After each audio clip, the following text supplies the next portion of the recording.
Hey, everybody, how you doing? John here. Welcome to the Super Awesome Geek Show. And today we've got something extra special to look at related to vintage toys.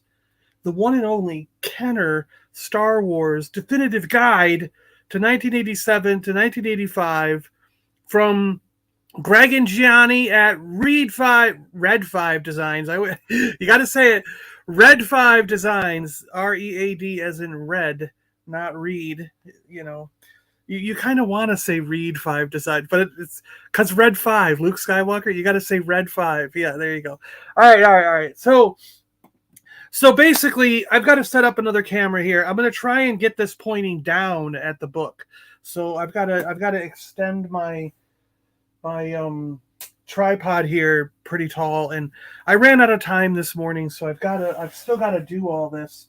And the other thing is, let's see, I've had this book sitting here, I'm not kidding, it's probably been a week, and I have been dying to go through it, but there has been so much stuff. My job, there were days leading up to Christmas here, and there's going to be more of them in the next couple of weeks, where I'm working 10 or 12 hours a day, like at least 10 hours a day. Yeah, it's been I think the biggest one, I shouldn't say 12 because that is an exaggeration, but 10 hours is the longest day I've worked doing my Lego job. They're asking a lot of us this Christmas, and we don't have helpers this year. A lot of times we get a helper to go in some of the stores and help us build and help us do things. But this year we're doing it all on our own. Hey, Rolando, how you doing? But consequently, I don't know about you guys, but I'm the kind of person that when I get off work, I need to just sit on the couch and stare at something for a couple hours. I cannot go from working my job to working on something else, another project or anything. I have to decompress and get reset my day in a sense. And I know that's it's all related to mental health things, and it's just my stress level and my anxiety and all that. I just have to calm down after work before I can start another project. And a lot of times that involves watching a show on TV like Willow or one of the Star Wars things or Marvel and that's why I like that we are now getting consistent programming. We had Andor to watch, and when Andor ended, we now have Willow to watch. And then when Willow ends, we're going to have Bad Batch to watch. And then we're going to have, I don't know, Mandalorian season 3 or something else down there, so, and there's going to be another Marvel show coming out. So I like that we're getting consistent programming now where there's something for me to watch every day or every week at least, so that I've got something to help me decompress, because I need that stuff. And the other thing I do is play games. Oh, I've never even plugged in my mic. You guys can hear me, right? I never even plugged in my all my stuff here. Oh my gosh. I hope you guys have been hearing me. I don't want to be rambling on about nothing. I'm rambling on and you guys can't even hear me, maybe. All right, we're plugging this in. You got me? You still got me? Am I still here? I hope so. Rolando, can your audio and video is good. All right. Good.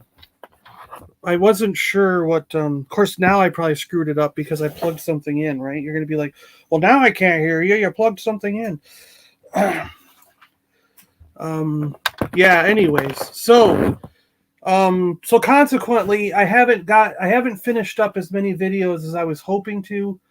And I'm still working on that Transformers video with, that I got help with, from Tez at Roland's Reviews, and that's still in the works.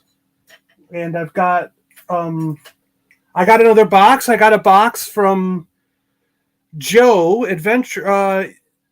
Bill. Sorry, Bill sent me a box from Weird Fantastic Toy Adventures. What a surprise. I knew he was sending a Christmas card out, but I didn't know there was going to be a box with some stuff in it. So I've got an unboxing to do for Bill's Christmas gift, which is very nice of him. I've got something actually going to Bill, so that it works out great. We're tit for tat, as they say. But anyways, I want to extend this tripod. I've got this beefy tripod here, and I want to extend this thing out longer. And this could end up being a little bit of a pain because it's going to take up so much floor space to get this extended pretty high up. I don't want to bump into it because I want to get a downward view of this box in this book. Don't move, but there's something on your head. Oh crap, what is it? What do we got going on here? It's the Christmas flamingo. He's got a little Santa hat, see? Yeah. It's a Christmas tradition. Seriously, it is. I don't know. It's not really a Christmas. Yeah, whatever. Okay, so let me get this other camera on. Do do do do do. Do do do do do do. Do do do do do do. Where's my video? Why isn't it showing my video when I go to look at my channel that I'm currently doing? There we go. Sometimes it's hard to find your own video, and it's like, what the hell? Like, it's my own channel and it's not showing up in there.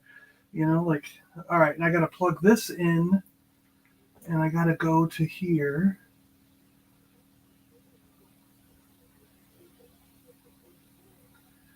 And bump, bump, bump, bump, bump. Sorry, and so I'm also late in the. What the hell did I just click? No, that's paste. There we go. It was going into LinkedIn for some reason. Like, what the hell? I didn't click LinkedIn. I clicked, like, I haven't been on LinkedIn in like a million years.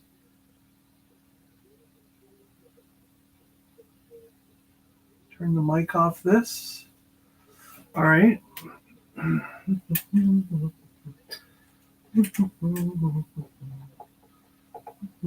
Let's see if we can turn this so that it faces down now.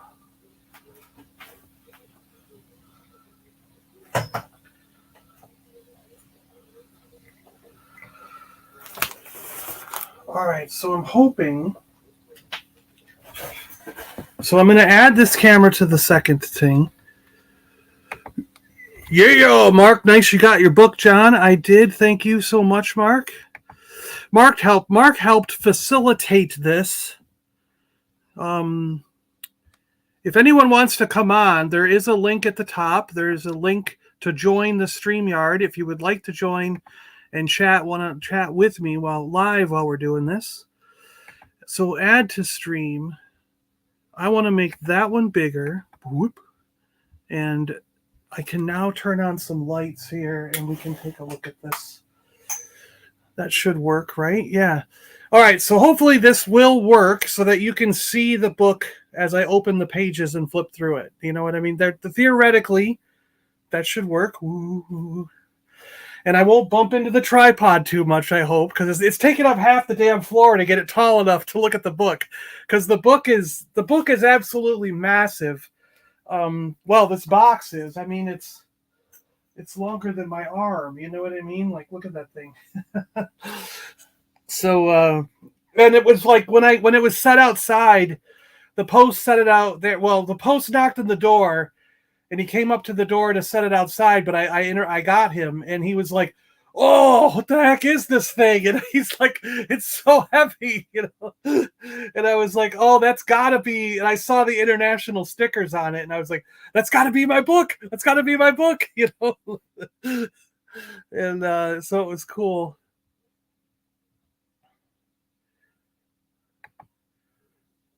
What do you mean you won't get yours? Why wouldn't you get yours? Good morning, Lobot. How you doing? Yeah, well, Mark helped facilitate this because I think it was Mark at Blue Harvest for our group of people. I think it was Mark at Blue Harvest who found out about Greg and Gianni and invited them on back when we were doing. Was this still the? I think this was still the Palaboys days. I think it was still way back then during Palaboys, and he introduced Shabby and myself and Matt and everybody to and Tez and everybody to Greg and Gianni, and um, from there everyone's relationship with Greg and Gianni blossomed, and we've all had them on our different shows, and it helped us get these books. So I am thankful for that because I'm sure I'm going to like this. So let's just dig in. I have not opened this yet. All I did is I took the outside plastic off because it was wrapped in a plastic and put labels all over it to ship over here. And I was planning on doing an unboxing video, but like I said, I've been working 8 to 10 hours a day. A couple days I've had to work 10 hours, and then I get home and I have to decompress for a couple hours from work. And then usually by then it's like I make dinner, and then the evening gets away from me, and I go, well, I'll do it tomorrow then. And then the next day the same thing happens, and I just don't get to it till the weekends. And I was going to do a video. Yeah, I was going to film it yesterday morning, and then my dad sprang on me, let's go up and take your brother to breakfast. So I was like, all right, I guess I'm not doing anything Saturday morning then. And so it was like, it just ended up, I said, okay, we'll do it on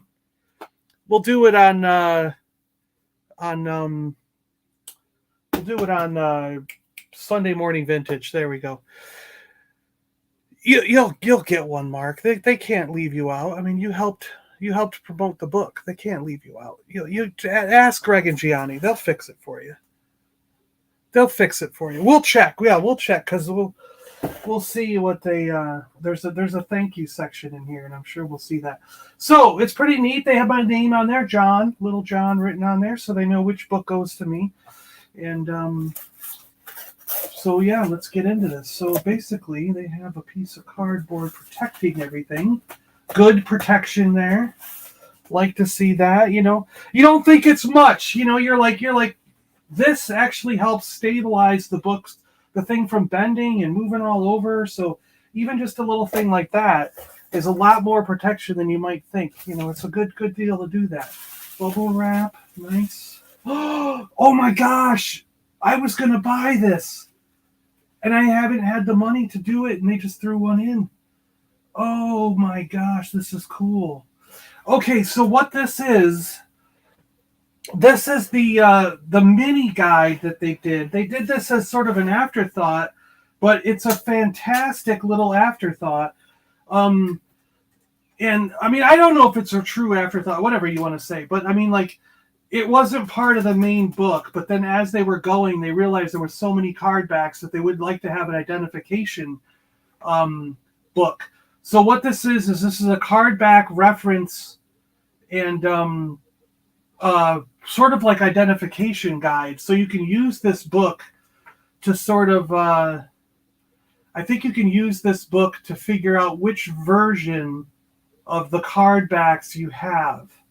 So they're basically going by, like, if you've got the 12 back, okay, and you're looking at these different identifiers for the card back, and then historical reference, okay. I'm going to have to read through and figure out how exactly you identify them, but there's the 12 MA, so it's a master, right? And then 12 Master B, 12 Master C. And then there's stickers that were put on here. So you could have a sticker with a free Star Wars figure, secret Star Wars figure. And then short tip, long tip, shorter text on each for each, I think it is. And then there's, yeah, so there's, what was that, like 6 or 7 different 12 backs?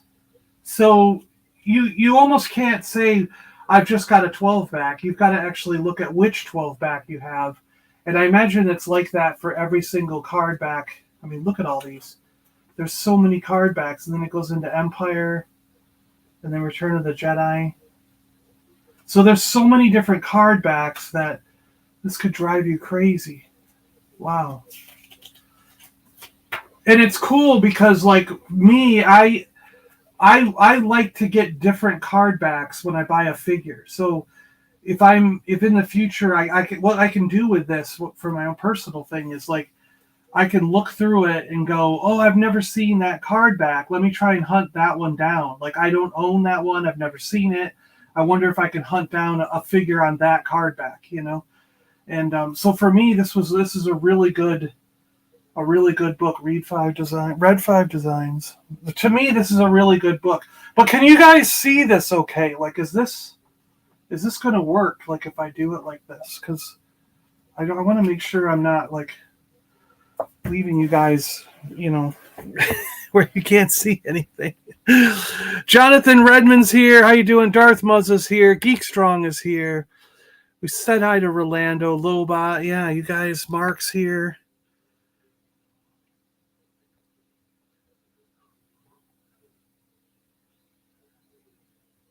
Yeah, there's Jonathan. How you doing, Jonathan?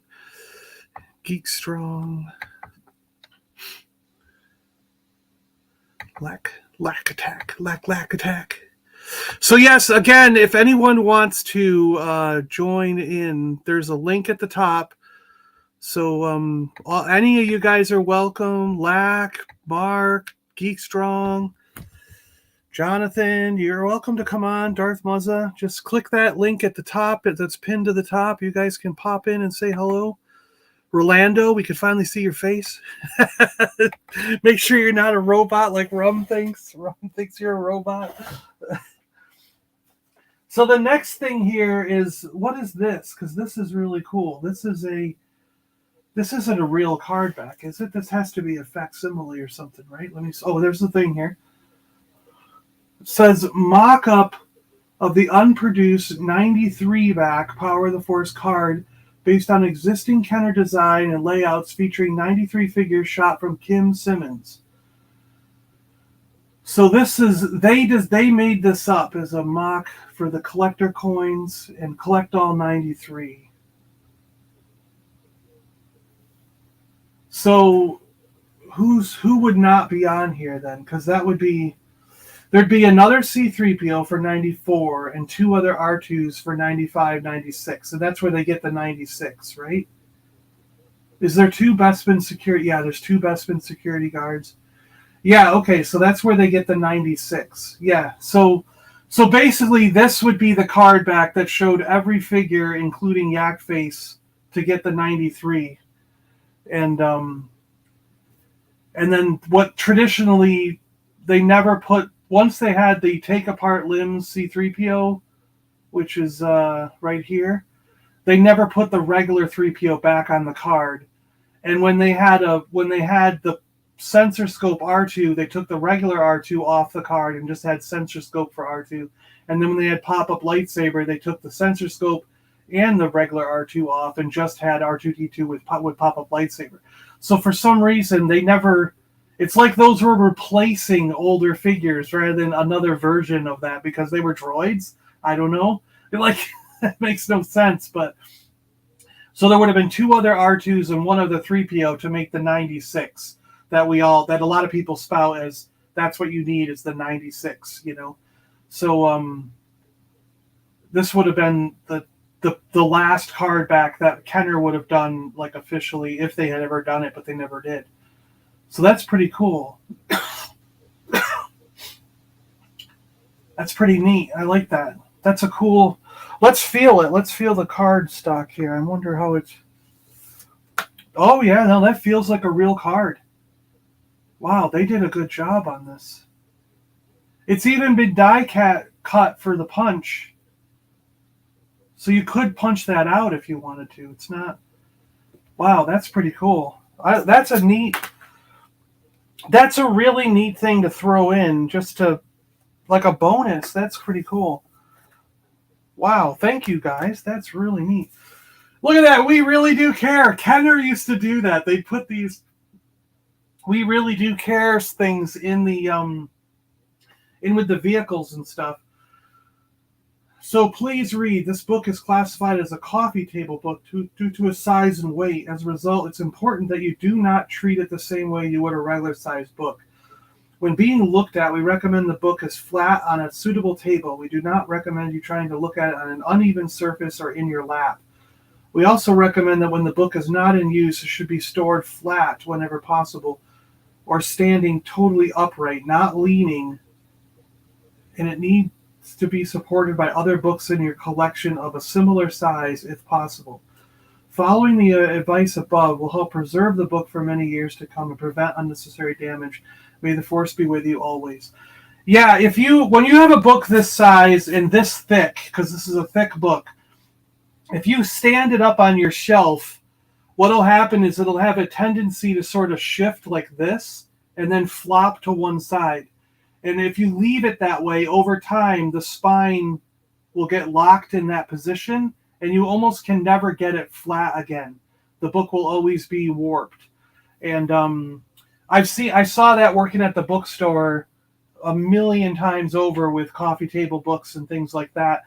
Really, in my opinion, the best way to keep it is just lay it flat on something. Like if you're going to put it on a bookshelf, lay it down and put other books on top of it or something. Because the thing is that like if anything happens when this is standing up, you're going to get spine roll, you're going to get damage to the spine and warpage and things. And you're probably just better off laying it flat somewhere and leaving. I mean, even leaving it out is probably better than putting it on your bookshelf. That is true. I mean, I saw so many books destroyed that were big tombs like this. So we also have sign up for a chance to win a copy. See the back. So they must still have copies of this book. And they just made a little promotional thing about it. And then you can sign up. Did you miss out on a copy? Sign up on our wait list for a chance to win. Although orders for the first issue release are now closed, we still want to offer you an opportunity to own the book.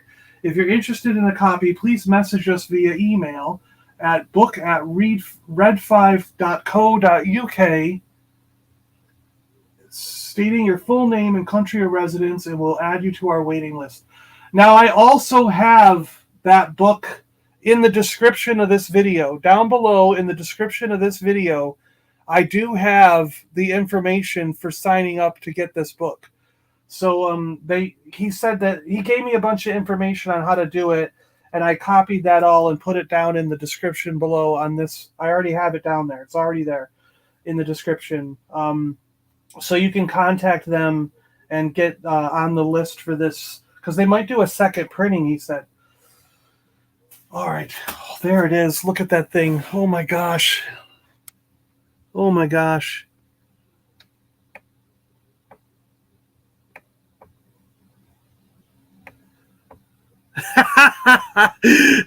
Do we really live in a time where people need instructions on how to take care of a book? Yes, Lack, we do. You don't know how many times I've seen when I worked at that bookstore. There were broken books all the time because it was a used bookstore, and they would come in and the books would be damaged and all kinds of things. It was crazy.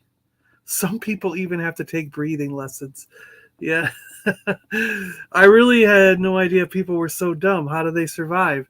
Well, they only survive because we have modern things like electricity and cars. And yeah, if they had to do anything, they would die. Connor, how you doing? Good to see you. Good to see you. And pure luck. Yeah, pure luck. I'm still waiting on my Kenner coffee table. There you go. Yeah. Yeah, there you go. red5.co.uk. There you go.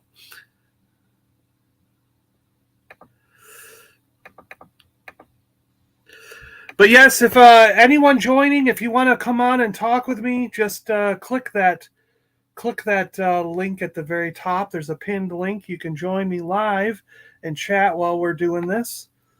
My mom is 80 and loves books, so maybe I was taught to treat them right. Yeah, I bet you were. They hang out with the survivors, Lack. Why White Shadow. Is White Shadow here? White Shadow. He is. Chip, how you doing, White Shadow? Shadow. The Shadow knows. The Shadow knows. All right, let's get into this. All right, here's what we're gonna do. I'm gonna move this off the table now because we're gonna put the book right here, and we can't really have the book and the box in the same spot. So we're gonna take this out of here. I like that they put so much bubble wrap and stuff. Oh, and they protected the corners with pieces of folded cardboard. Brilliant! Look at these guys. They think of everything. They know how to ship a book overseas. This is going to come out. I predict this is going to come out very, very nicely because there's going to be no damage to it at all because they have thought of everything. Oh, they padded it with more cardboard on the bottom. Oh, look at this thing. Oh, my goodness. Oh, my goodness. This is great. This is so great. You know how excited I am for this, guys? I am blown away here. I just can't wait to dig into this. There's some cardboard on the bottom. I was going to say they put more of these cardboard things on the bottom for padded protection, but there's something underneath. Look, there's stuff under the cardboard. There's extra things in here. Oh, my goodness. What's going on? I thought what was on top was all there was, but it's a Yoda. No.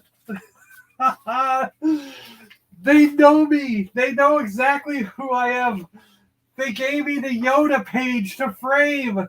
Oh, those guys. This is perfect. Are you kidding me? Oh, yes. Oh, my gosh. That's why it said John on the box, because they knew. They were like, oh, John loves Yoda. Yoda's the guy he collects a million of. And they put in the Yoda page for me. This is so cool. Oh, no way, no way. Oh, it's the whole thing, too. Look. It's got the Yoda. Oh, my goodness. How am I going to do? Because it's got the other information there. And the way this is how it's bound. Like, how do they do that with the? I might have to split this apart at the top maybe and put it side by side, right? Because this is just obviously the raw page with the Yoda information on both sides. That is so cool. Look at that. You got that with all his stuff, and in the brown snake version. All the card backs that he was on, 32A with the sticker, 32B, 32, all with different stickers, 32B with different stickers for different offers, and then Return of the Jedi cards. That's cool too because like I've either got 32A or 32B with no sticker on it. I've got one of those versions. And then I hope it's a 32A. I was trying to get the first card that he came out on. So I assume that means you would want 32A. And then, but it would be kind of neat to get some of the other ones now. Like, oh, let's try for this Return of the Jedi or something. You know what I mean? And that would be kind of cool. Or a Power of the Force one. That would be nice. Wow, this is cool, though. Yeah, I'll have to figure out a way to frame this. That would be something worth framing and put it side by side. And then the opposite figure is the Ugnaught, which is also a figure that I enjoy, that I like. I do like the Ugnaught, but yeah, that's cool. This is neat. Wow, I'm blown away by this. You know, of all the little add-on things they could have done, that just takes the cake. That just blows it away. You know, like, I mean, that is thoughtfulness. That is something that they had to think about. You know what I mean? They were like, oh, John likes Yoda. It'd be neat to throw this in, you know, and wow.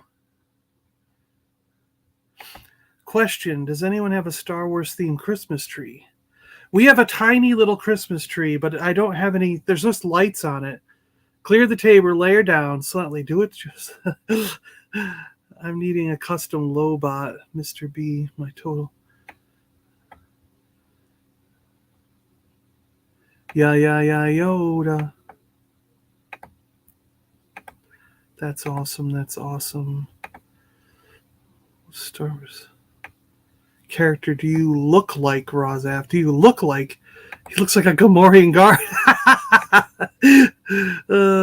How's your breakfast? I'll send you a pic and mail it. Are you going for a Rebel team or Mercs? I have 2 hours until first breakfast. Right with John open, this feels like Christmas morning. I'm eating mince pie right now. Personal Merc group. Check my Palatoy. He's on there.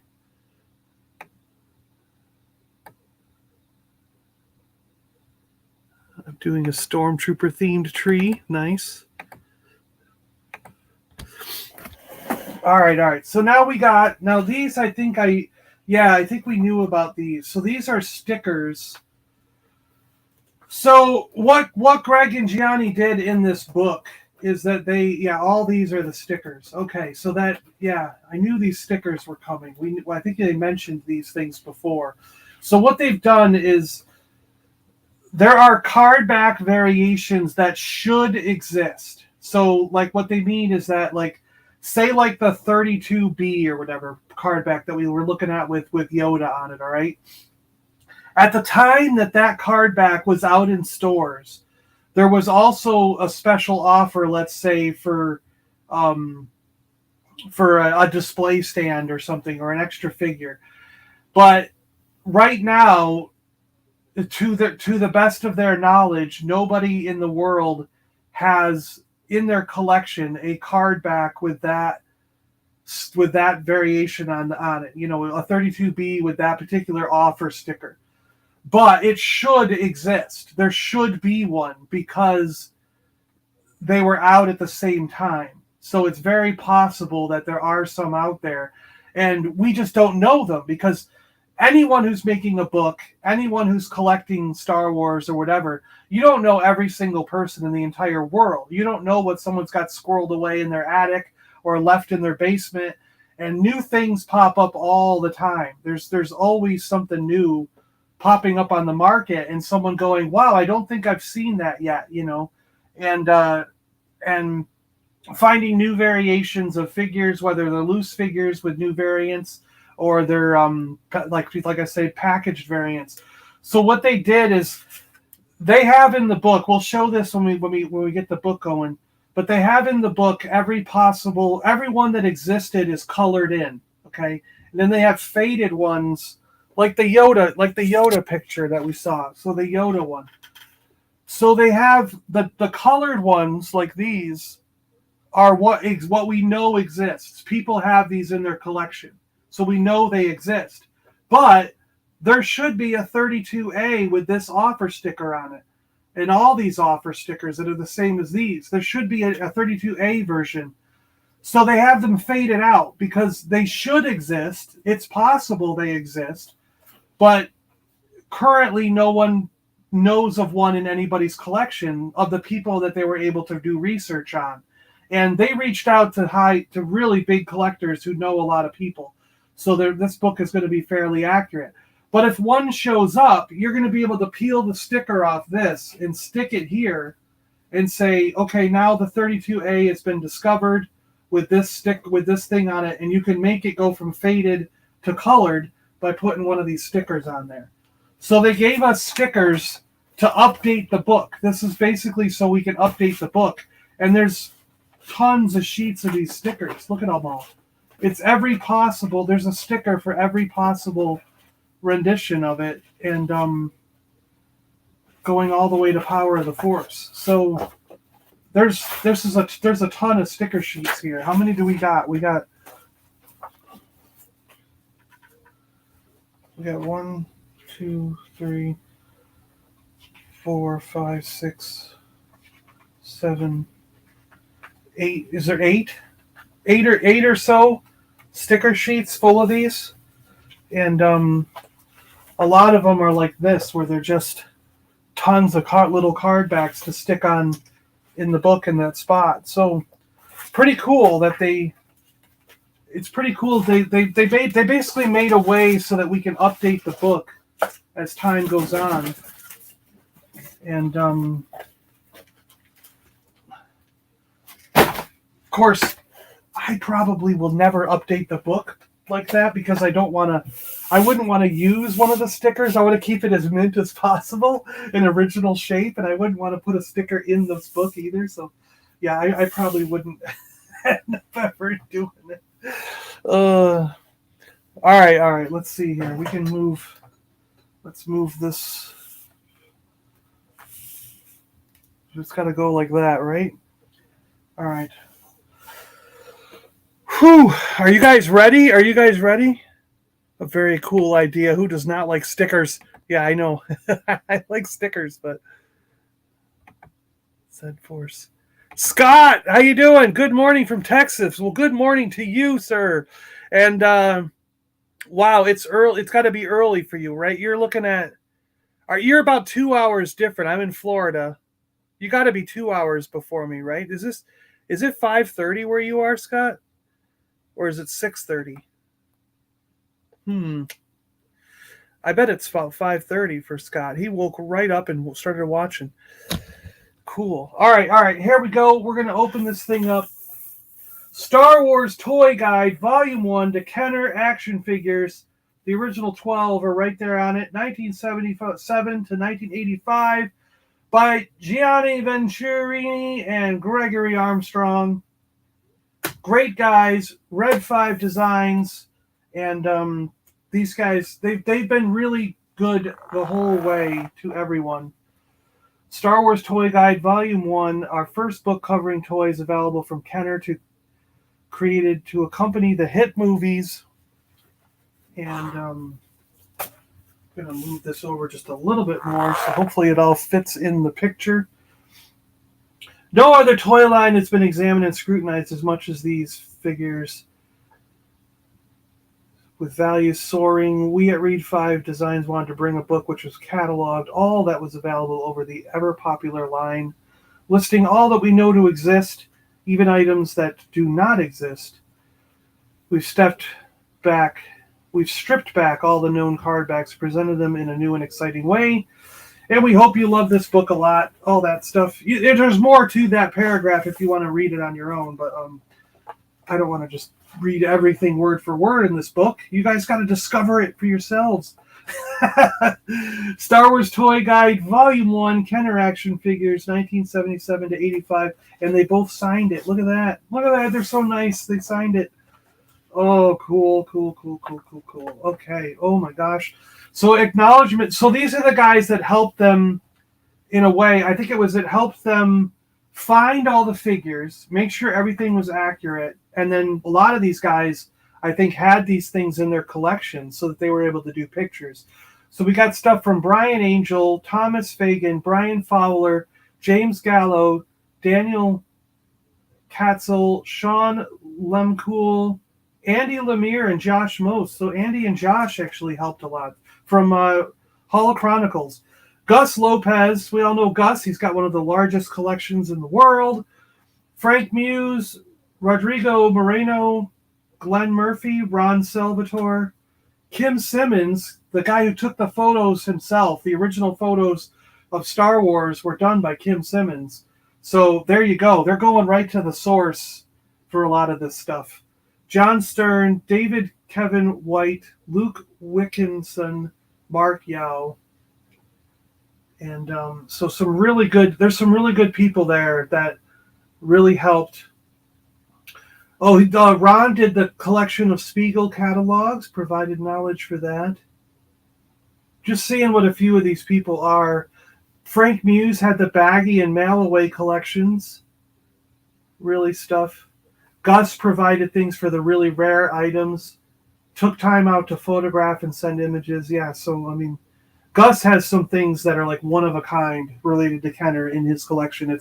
It's absolutely incredible.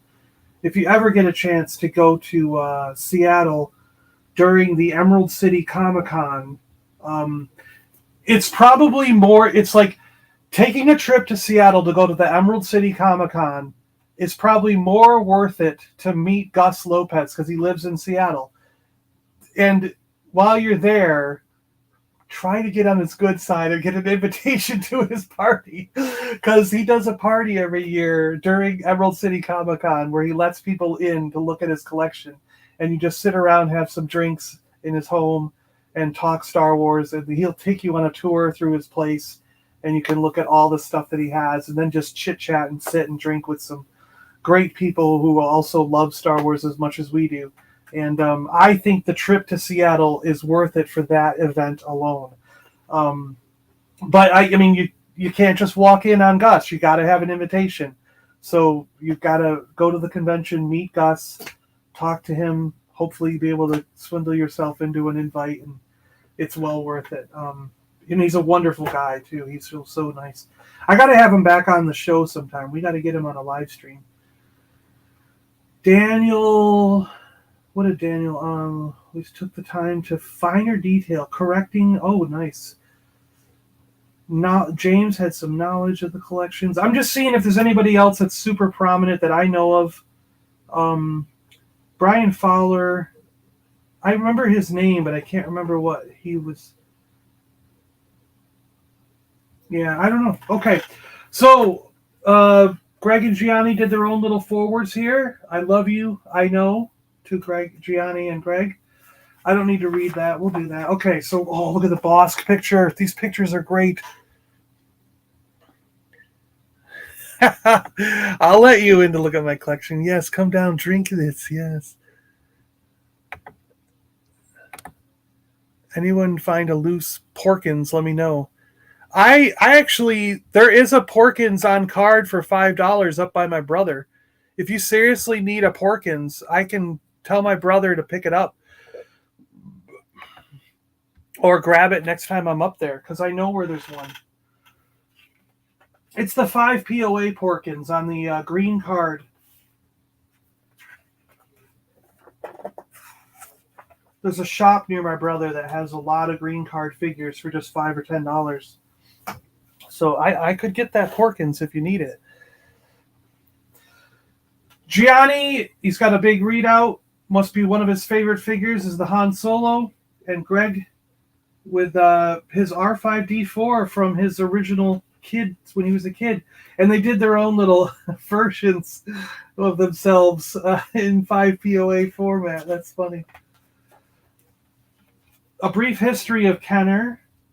It's Kenner. It's fun. This book has a great aroma to it, by the way. It's got a nice smell. So Kenner did televisions. They were the first company to advertise on TV.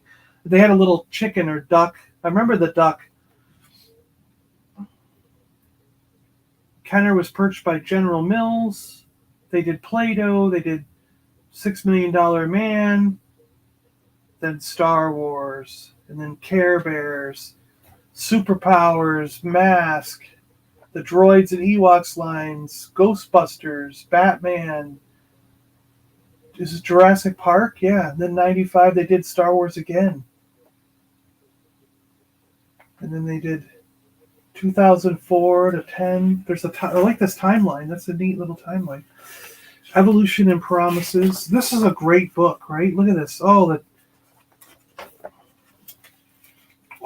at that. That's a great 1964 G.I. Joe, and this is like life size. They did this the size of the action figures. And then Action Jackson, Little Legends. Oh, I'd like some Little Legends figures. Those were some good figures.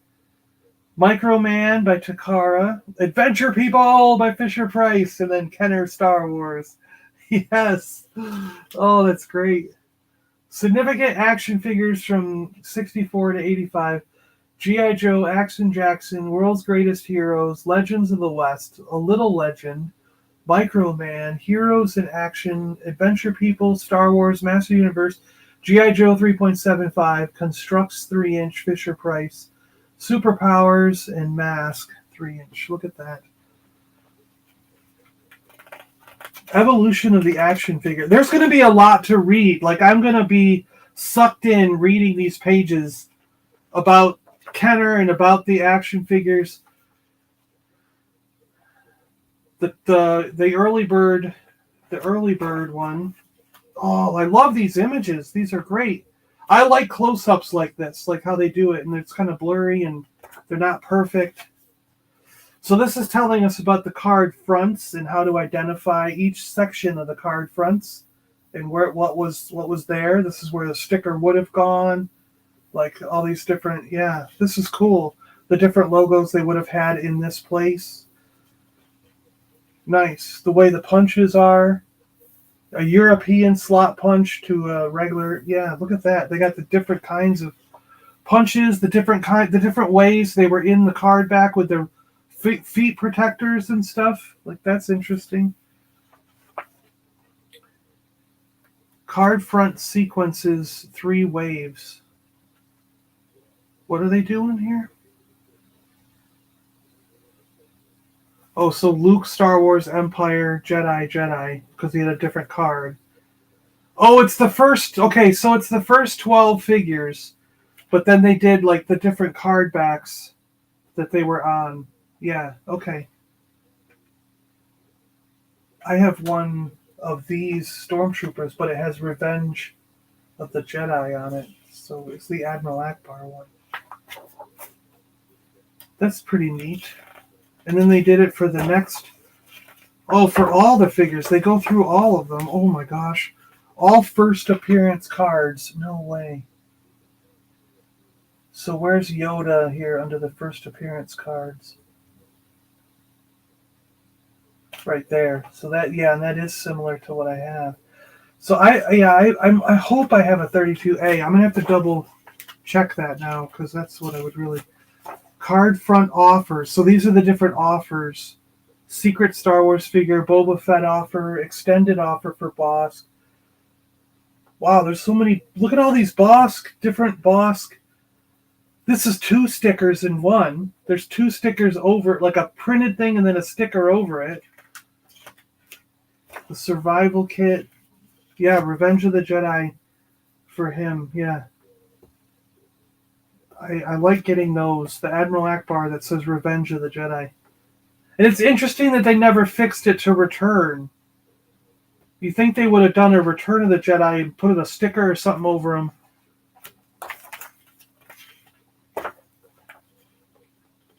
"12-back flowchart." Okay, so you can figure out what 12-back you have.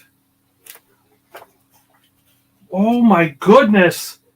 20-back flowcharts. Like, wow, they did a master, like, this is mastercraft right here. Do you know what I mean? Like, no one has gone this in depth, like, to have these flowcharts and show you, like, all the different variations of how these card backs and stuff would have come to be. And look at the survival kit, all the equipment that came in it. Wow, this is incredible.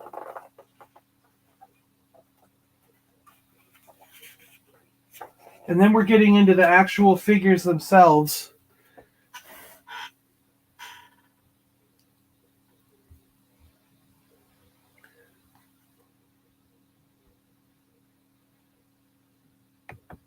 And they've shut Palatown, but it's not in there. Yeah.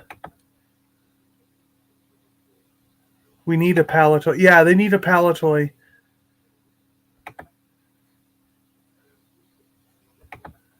No thanks. Get enough. I have 2 boxes, but one item's not finished. May take a couple. Hey, it doesn't matter, Lack. When it's done, it's done. You know, I just appreciate it no matter what you do. You could send me a pile of boogers and I would appreciate it. I'm always thankful to people who send stuff, no matter what it is. So there's the paint things. I still need a brown and an orange hair of this Luke. In the States, for some reason, it's very hard to find these other colors. We see yellow here in the States all the time, but we almost never see brown or orange, especially orange. We never see the orange hair at all. Like, I don't think I've ever seen one in person. Where I know a few people who have brown hairs here in the States, but I've never seen an orange hair in person. Um, so it's, yeah, I I at least want to get a brown hair Luke for this Luke at some point, but it's just difficult. Yeah. So they've done the major variants on this page, but there is another page for variants coming up. So we'll get to that. Luke R2 Chewbacca. Look at they got the mask on him. That's cool. Chewbacca here. The coin, if you got it with the coin. C3PO. I'm going to skip a few pages here because we don't need to see every. If there's a particular figure you want to see, shout out.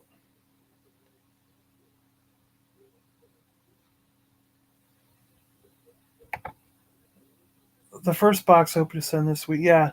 Yeah. The rest, I sent out half the boxes on Friday, and the other half will be sent out this coming Friday. So hopefully everything will be out by the end of the week.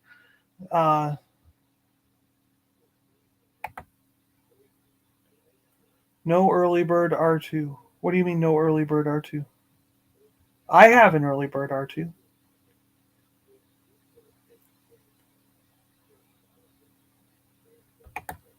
Rum is here. Pink Flamingo keeps her fanny warm on Super John's head. Yep.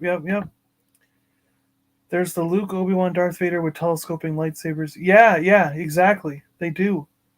All three of them had telescoping. And Luke seems to be the easiest one to find with the telescoping lightsabers. But for some reason, Ben has a... Look at this. Ben has an opening page. So some of the figures will have an opening page like this.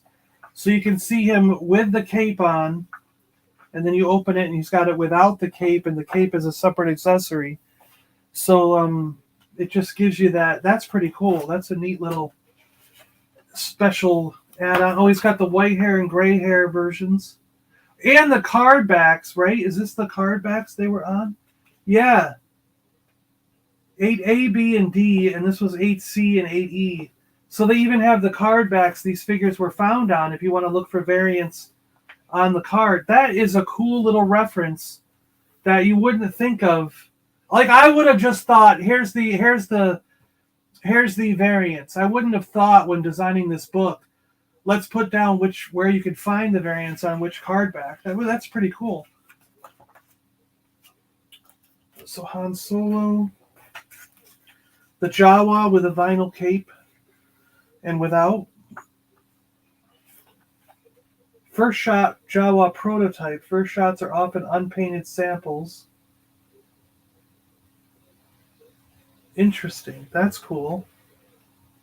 And they even have dark blue or dark blue.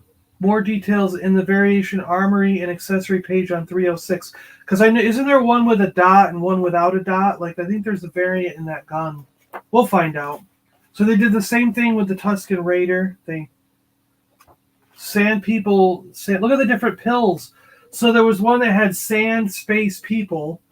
Then it was sand, people, all one word. And then it was Tusken Raider with sand, people underneath it. Interesting. And they got the regular and hollow tubes.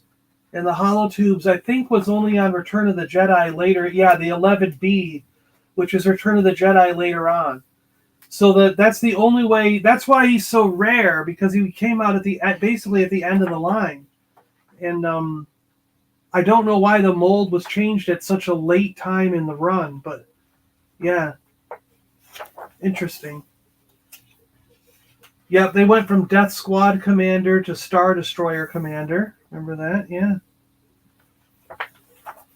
Greedo. Yeah, and the variant for Greedo in the coloring, I guess, is not considered a major variant, so they didn't put a variation here. But he probably will be in the variant section of this book. So there we go. We've got the variant blue here that was only available in the baggies for the blue Snaggletooth. That's basically figure number 97, right? Oh, they did the red bar and the blank. Interesting. And the red bars were 18B. 18B is Empire Strikes Back later in the line. Okay. Death Star droid. Look at there's Boba Fett. Two different pictures on the cards. Princess Leia. FX7. So his head sculpt variant must not be considered a major variant. Same with the eyes on this guy. The biggest variant's the eyes. They don't have that shown there. So a lot of this variant, there's a ton of variants of this guy. So a lot of these variants are going to show. Now I have the brown hair of this Luke. Yeah, this one I've got both versions. So the variant section is going to be interesting because there's probably going to be a lot more in that section than there is here. Smiling, non-smiling Lando. Here's the Yoda, orange snake, brown snake. There's different canes for Yoda. I need to get a Yoda coin. I really do. I don't have a Yoda coin.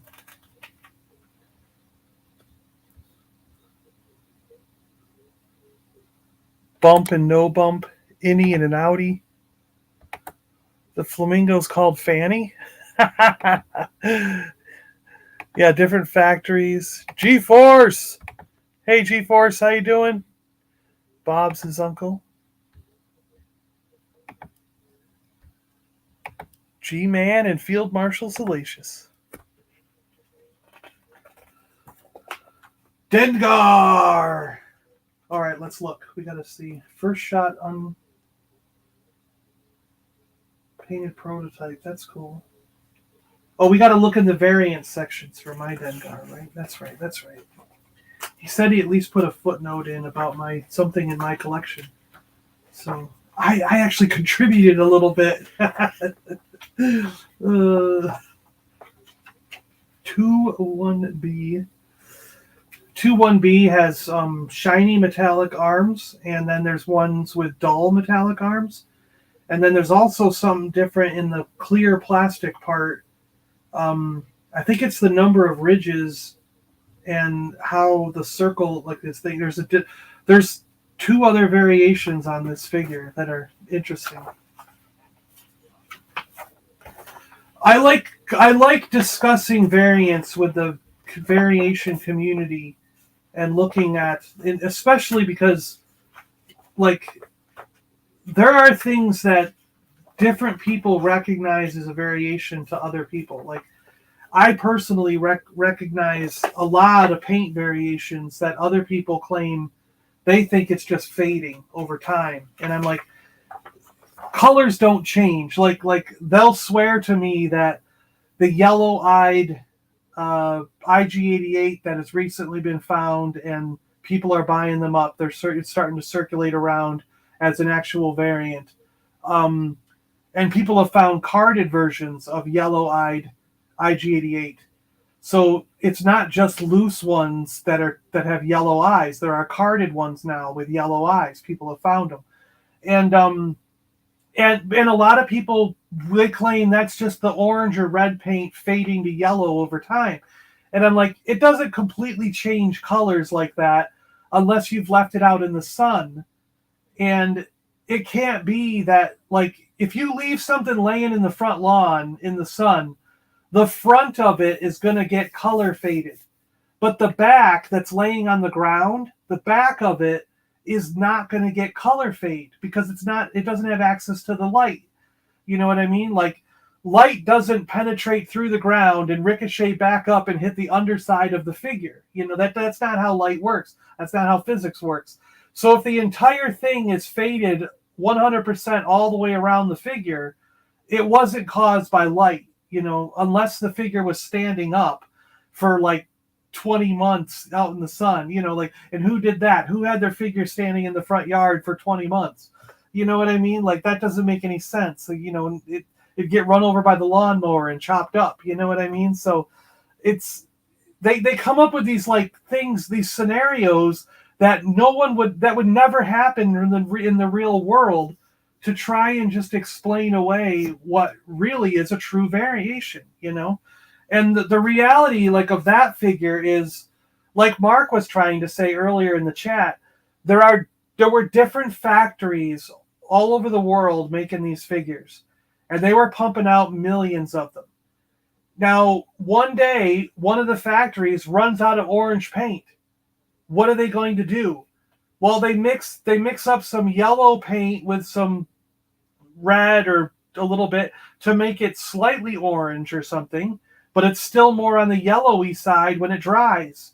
You know what I mean? So they end up packing a few million figures with yellow eyes instead of orange because that factory ran out of that color. And they didn't care back then. That's why Luke has so many variations in the color of his hair.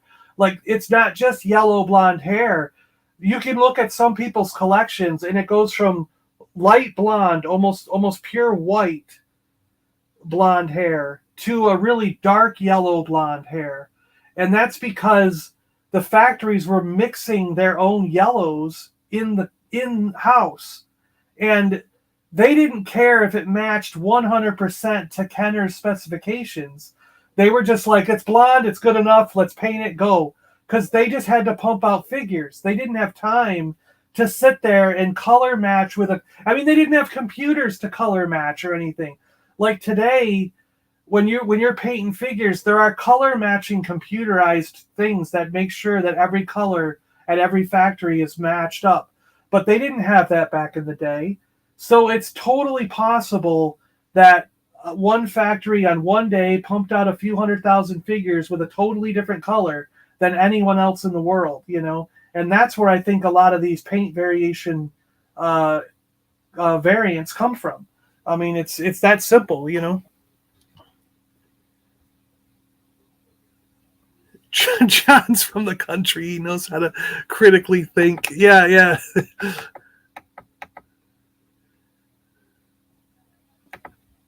Paints are not classified as real variants. I gotcha. Yeah.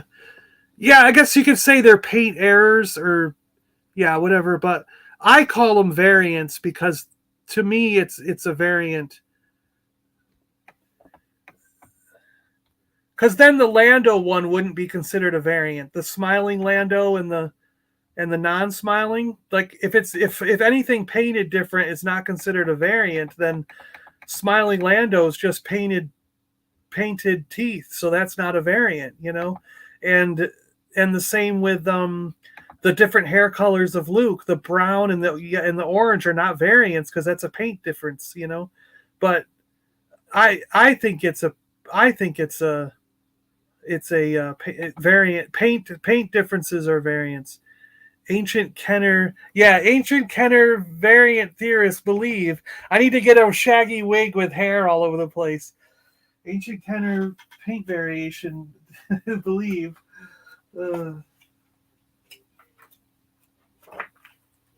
There's a difference in this little thing too. There's two different fabrics for this. Oh, and look at this. This is what I was wondering. So I have one with this plastic around him, and I wondered if he was from a Malloy, but here he is on card with the plastic around his thing. So I have one that was basically fresh from the card, and no one took this plastic thing up. Why would you do that? Why would you open the figure and then leave the plastic thing on around his waist? That doesn't make any sense. But somehow in one of the collections I bought, that's how he was. General Madine. There's two different heads for General Madine. Two different hands for reuse. One arm is sculpted in pink, and the arm is painted purple, and another one it's all sculpted in purple, and the hand is painted pink. So there's two different reuse you can look for. Bunch of different of this guy. There's like 4 or 5 variants of this guy.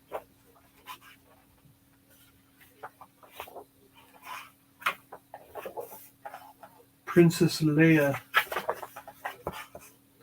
Wicket the Ewok. The Emperor. We've got Poplu. We've got Barada, Imperial Gunner. Oh, this is cool. So with the helmet on, with the helmet off, nice. Surprised they didn't have different hair variations on that one. All right, so we're getting to the next section. Here's all 96 on one page, right? Yep. And what do they say about Yak Face? So Yak Face was the only figure in the Kenner line that was not available in the United States. He was made available in Canada and across Europe as a 3.75-inch line faded out. Power of the Force carded figures only ever appeared on a 92 back card, which did not have Yak Face on the back. Yeah. That's cool. I don't think I've ever seen a carded Yak Face in person. But I see him all the time. I know there's a shop near me that has 3 of them. And I keep wanting the guy to go down in price so I can buy one. But they're like $700. And he had like 4 or 5, and he sold a couple at $700. So people in my area are buying them at $700. Yeah, so here's the green and brown bag variants, which I've got both green and brown. And then I've got the different eye colors, yeah. And then and I've got a translucent green gun. And then I think I have the translucent blue, but not the straight blue. I don't think any of my guns are straight blue. But I've got one of them that's translucent green, which I've had since I was a kid. And then the other 2 I have are the translucent blue. I like how they go in the country of origin things and the different COO marks for different areas. That's pretty cool. So they're doing, oh, look at this. Here's all the Lukes. Wow. Yeah, see the variations even in the blonde hair. And he's got eye variants. They're showing the eyes. He's even got chin variations. Oh my gosh, the sculpt of his chin is different. There's a prominent chin and a regular. Oh my goodness. I'm going to have to look at these.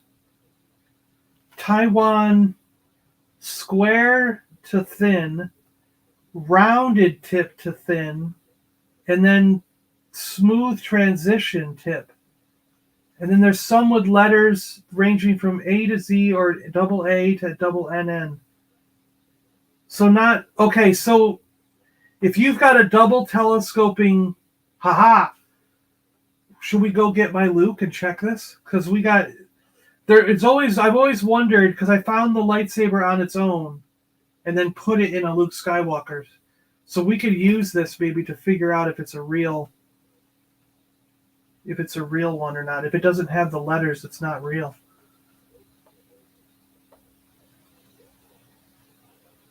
Lightsaber tips. Wow. This is so detailed. Pale skin, dark pink skin. Oh, painted or not painted underneath. Oh my goodness. So he was painted under his shorts, or he was not painted under the white shorts, or I guess it's the shirt. I guess it's the shirt coming down over the pants, right? Wow, I didn't even know that variation existed. Painted and not painted. I had no idea that even existed. Luke's legs come in a variety of colors, often relevant to the COO stamp on the back of the leg. 1, 2, 3, 4, 5, 6, 7, 8. There's basically 9 different color variations to his pants. Oh my goodness. See, some of these figures, you could go down a hole, because there's probably, 9 different colors of legs. Some of those have painted and unpainted, shirts on top of it. So that could be 9 times 2, because you got those. And then you could have them both in pale and things. So that's 9 times 2 times 2.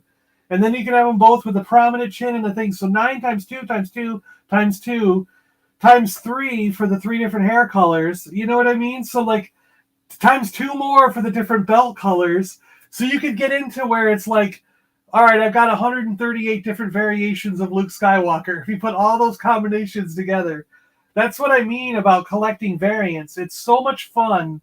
For me, for my collecting and how I like to do this, I find it so much fun and so interesting that there could be that many possible different variations of just this one figure. And I find it fascinating to see certain. There are people out there, like I've seen it with Luke Skywalker, where they want to collect every variation of Luke, and they literally have like 100 different Lukes, and they've got them going from like light blonde hair to dark blonde to light brown to dark brown to light red to light orange to dark orange, and it looks like a rainbow pattern as they're all lined up and standing there, and it looks fantastic. And I'm like, hats off to them for collecting that many variations of one figure, and I think it's cool. I really do. I think it's fascinating. I think it's cool. I love this book and how detailed this is with all the different variations. This is just incredible to me, Yeah, I think this is great. I'm going to be here forever going through these. Luke Posh Fanboy and UK eBay ends tonight.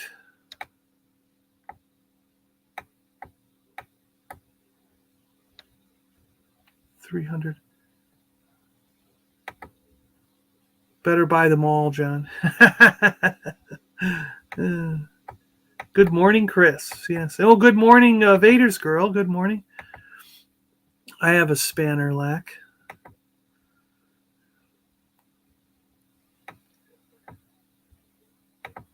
Wadsworth, even if you were right, that would be 1 + 1 + 2 + 1, not 1 + 2 + 1 + 1.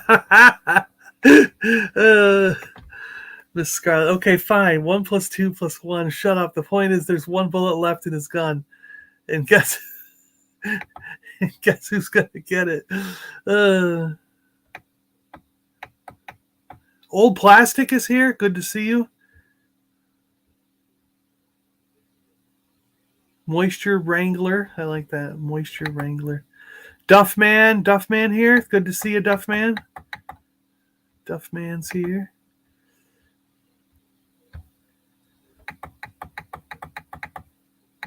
Where's Old Plastic's comment? I don't see his comment. Okay. Good to see you, Old Plastic, if you're here.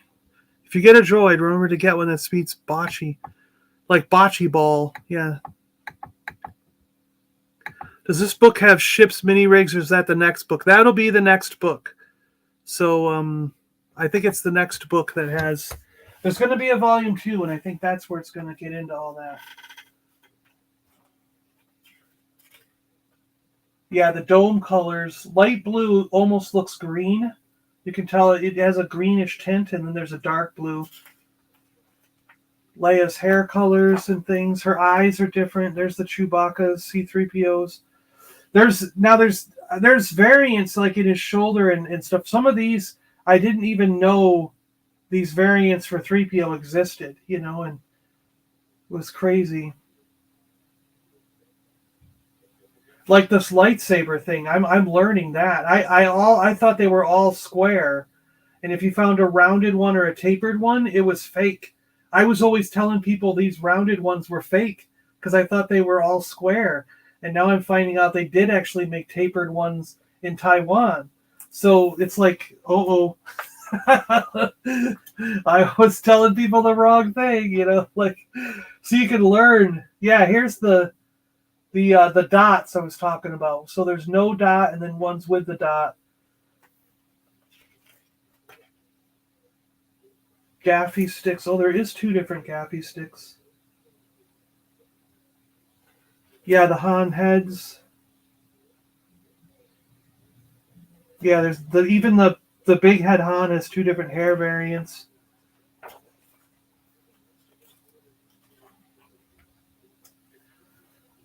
There's a color variation in Greedo as well, but there's rounded and square leg boots. Interesting. Oh, the eyes. Yeah, the eye variants. Looking to the left or looking straight. Is there really white and silver? I never noticed that. Is there really some with white? I'm going to have to look at that.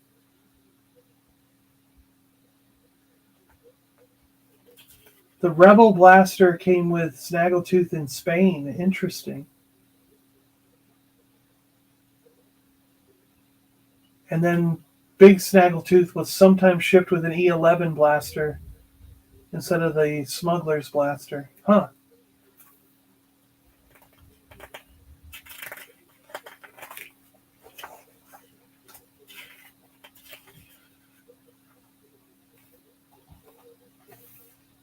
pink and white tusks, yeah. Gloss and matte black. There's a lot of variance in his helmet on this one too. There's somewhere that the rebel symbols are, yeah, they are closer to the front, and somewhere they're further back. See, I love the variant stuff. This is going to be all the different heads. Yep. Large Unitoy, large panel, Smile, regular panels, and Cater has them in different positions. Yeah, I've got the 2 different heads at least. I don't know if I have all 3. That's interesting. Yeah, the different legs. Yeah, there's painted and molded. So they molded Han's legs, and they also painted Han's legs. And that happened a lot in these, because there's some with other Hoth figures where it's like that, where you can get them in molded, or in the yellow versus pink skin. Yeah, really cool. This is great. See, they didn't do the yellow eyes in this one, but they did the chrome versus matte, like metallic versus dull. Oh, here's Dengar. Let's see if my contribution to Dengar is in here. So backpack color changes there's 3 stars. Color changes to different reddish browns. They're different from the main armor, and again could be degradation. See, I don't think that's degradation, but yeah, maroon brown and red brown, gray brown, maroon brown, the armor. We always knew those armor colors existed, and the backpack colors existed from the time I was a little kid. So I remember taking them right out of the packaging and comparing them to my friends and going, these are different colors. Did you notice this? So I know that those variants have existed since I was a little kid. And then there's different face colorings from yellow to a pink. And he's got notes. The white teeth and eyes adds an extra color to the palette. That was for...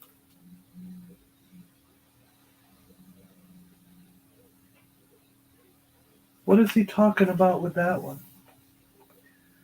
So 3 stars, 2 stars. Oh, okay. It's with the facial stuff. Okay. Interesting. The white. Oh, because they're adding white in his eyes there. I see. Where these just have no color in his eyes. I gotcha. 2 colors if the figure eye color matches the brown of the armor. 3 colors if the black eyes and eyebrows. And 4 colors if the backpack color differs to the armor. Wow. So there's so many different, consists of 2, 3, or 4 base colors. Face, flesh, eyes and eyebrows, eyes and armor, and then backpack and reddish brown. So there's so many, that's what they're saying about these variants can match up with any number of these variants and make it to be 2, 3, or 4 base colors. Wow. And then the third one related to the backpack says, there are examples of a factory error where the backpack is not painted at all. That's my contribution, the unpainted Dengar backpack. So he did put it in right there. Yeah. That's cool. So I helped. That's my helping. That's me helping.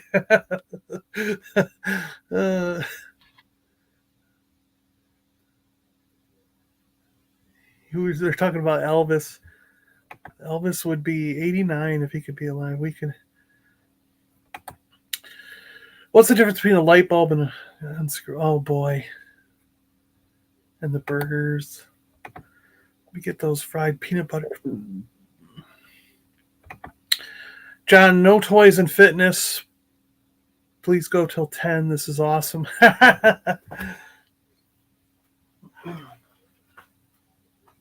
Yeah, here's the variants of the Snow Trooper. The eyes, like one, it's almost like a unibrow to 2 eyes. And then there's some that the jacket has the gold trim and some without the trim. And that I think is just, they just didn't paint it that day. Like the factory was like pumping along and either they didn't have any more gold or they just didn't paint it that day. Here's the Yoda variation page. with the light green, dark green, round brown, Pac-Man eyes. The apple green, dark green, and light green. There's 3 different greens. And each green can have different eyes. I found that. You can have Pac-Man. You can have Pac-Man eyes, you can have brown eyes, or you can have reddish eyes. There's even reddish looking eyes. Yeah, there's 2 different belts for them. Oh my goodness, don't tell me there's actually 4 snakes? What the hell? There's 4 different snakes. It's not just orange and brown. There's light green and there's light orange to yellow. What the crap? So I gotta find a yellow snake and a green snake. Damn it. I thought I just needed the brown snake, but now I have to find all these other darn snakes too. What the hell? Oh my gosh, look at the cane. 1, 2, 3, 4, 5, 6 different colors for the cane. Oh, good Lord. Do I really have to find this many? Wow. Finding one cane was hard enough, let alone trying to find 6 different colors. This is crazy.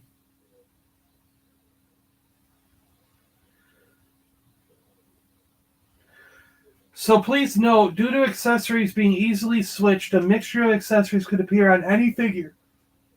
The information that we've supplied here is based on what would have appeared on a sealed carded figure.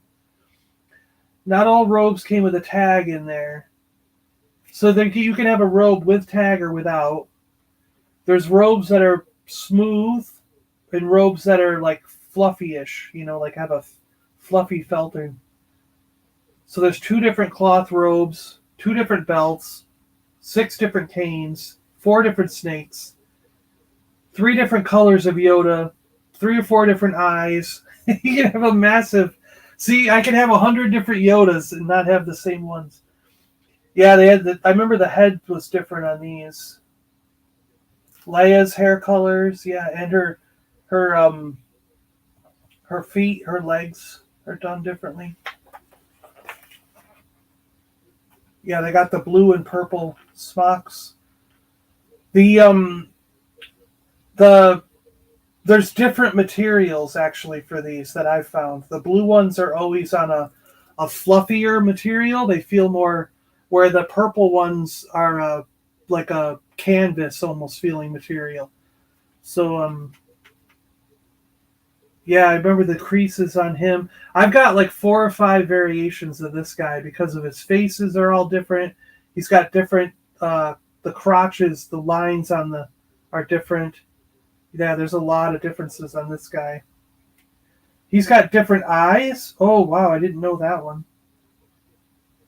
This one he's got 2 eyeballs in there, and he has 1. That's interesting. Oh, I remember the bolt. There's a small bolt on the claw in some versions, and others have no bumps. Nope. Yep.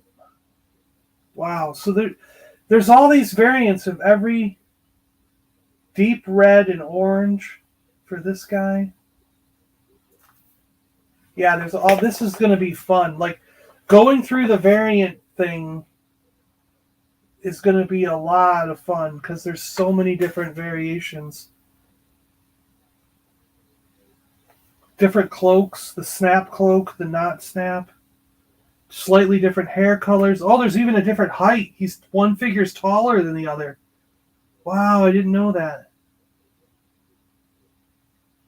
Single-breasted and double-breasted collar. Interesting.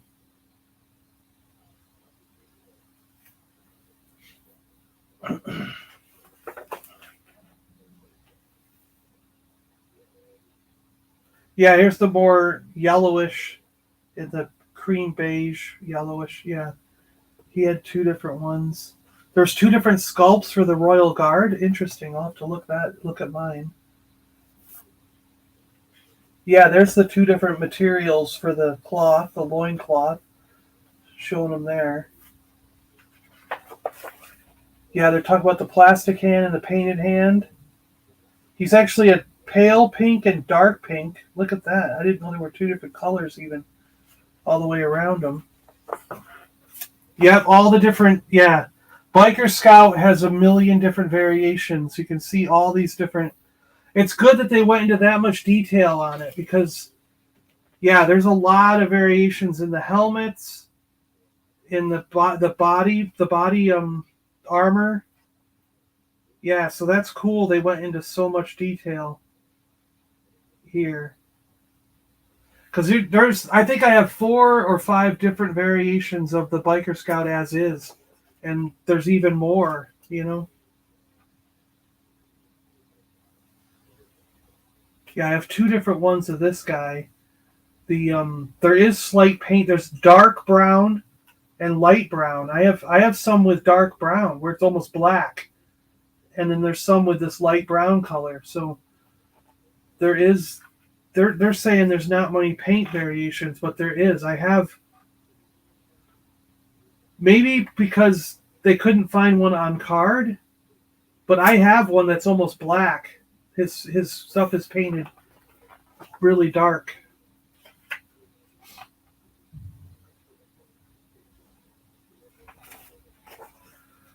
But a lot of these later figures, like you get into the last 17, and there's so few of them around that not a lot of people have have the information for variations on these. Oh my gosh, this is the armory, so it has all the lightsaber variations. This is where we're going to be able to go into detail and check the breakpoints that are visible along it, and the dots and the lettering, to make sure that we have a real lightsaber. Yeah. Oh, look, here's the way the lettering, possible lettering combinations. It's a quality control method created during the injection mold process. Interesting. Different guns. All the different spots to look for reference when you're checking out your accessories, they have circled here, and things to look for, so that you can know that yours is an accurate, real one and not a reproduction. If you care about that sort of thing. Yeah, the different snake. That is so interesting to me that there's actually 4 different snake colors. Wow. Look at all the Jabba throne room blaster variant colors. That is so crazy. I just thought there was 2, gray and brown. I didn't realize there's that many different variations. That's crazy.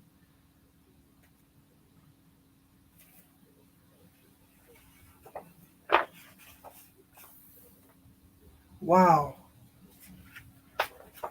This is like so detailed. It's just unbelievable. There's so much information in here that it's almost overwhelming.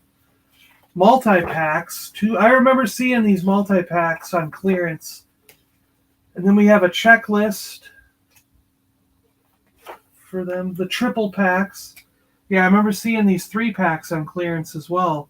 We walked into a KB toy store, and they had like a wall of these.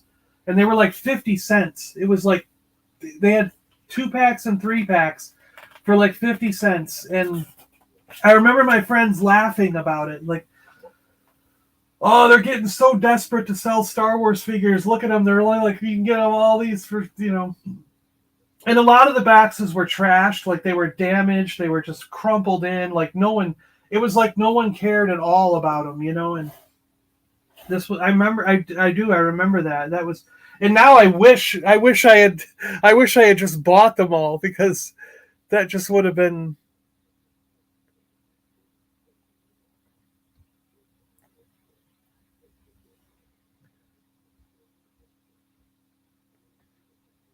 Pi. They're talking about Pi. He's born in 47. The chat's talking about Pi.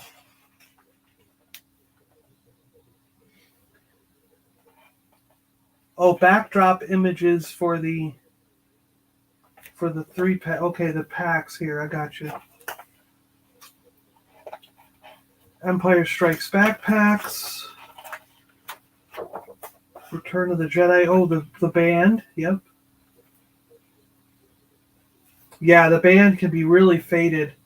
Mine is faded now, too. I swear when I moved to Seattle, he was bright blue like this, but over time he's turned into this. It's hard to find one that's still blue all the way around like that. This figure has really faded. Even the one they have in the example here is starting to fade, and give it another couple years and it probably won't be blue on the arms and legs anymore. Oh yeah, there's two different variants for the piano thing. Yeah. There's actually two different variants for the colorings, black or silver, and same with those. The horn. I need a black. I have silver stands, so I need a black horn for my Droopy McCool. That's the only part I need. I don't know how I lost that, but somehow through the years I did. I mean, I lost it when I was a kid. I haven't had that in a long time. But the band I have is the one I had when I was a kid. So I've got, these are all the ones that came in Kenner baggies, so they were mail away for whatever reason. There was a point where you could, I think there was a period of time where you could actually call up Kenner and get a figure sent to you in the mail, and it would be a random figure. It'd be a random one of these figures.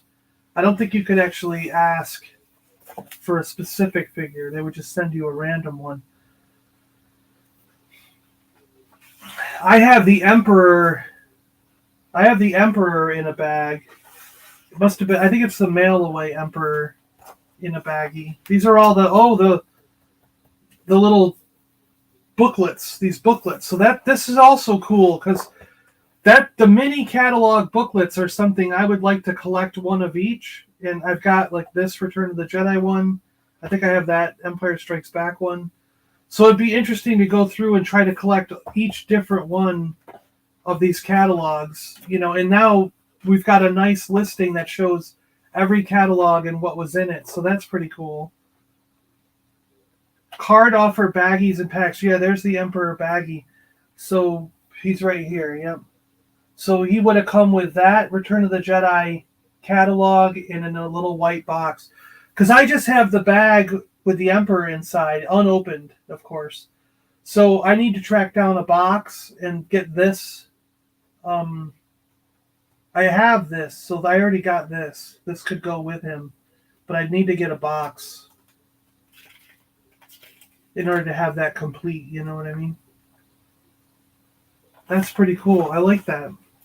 Oh, the catalogs, Christmas catalogs.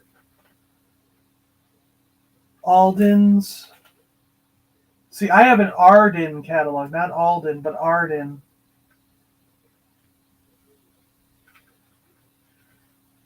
Sears Wish Books.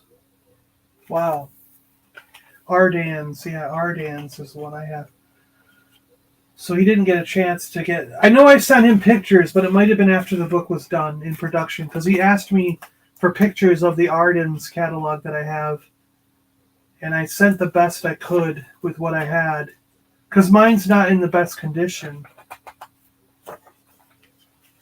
But I think I think he asked like about it after, because I posted some pictures on Twitter or something, and then he was like, "Oh, I didn't know you had that catalog. Can you send me pictures?" But it was probably too late to get in the book, Oh, look at the Death Star. That's cool. Wow. Oh, this is how you would get your Sears pack. Yeah. It could come with any one of these catalogs, and you got those figures in it. So you got 2 Stormtroopers. Interesting. In one of the packs, you can army build. Look at this one. Darth Vader and 3 Stormtroopers. That is a cool way to do it. Let's look at that. 3 Jawas and a Tusken. I want to buy these packs. I want to get a pack with 3 Stormtroopers in it. Like, what the hell? There's Starbird. Look at that. Oh, cool. Chocolate Chip Wookiee probably helped with some of these catalogs. He's got a lot of catalog pictures.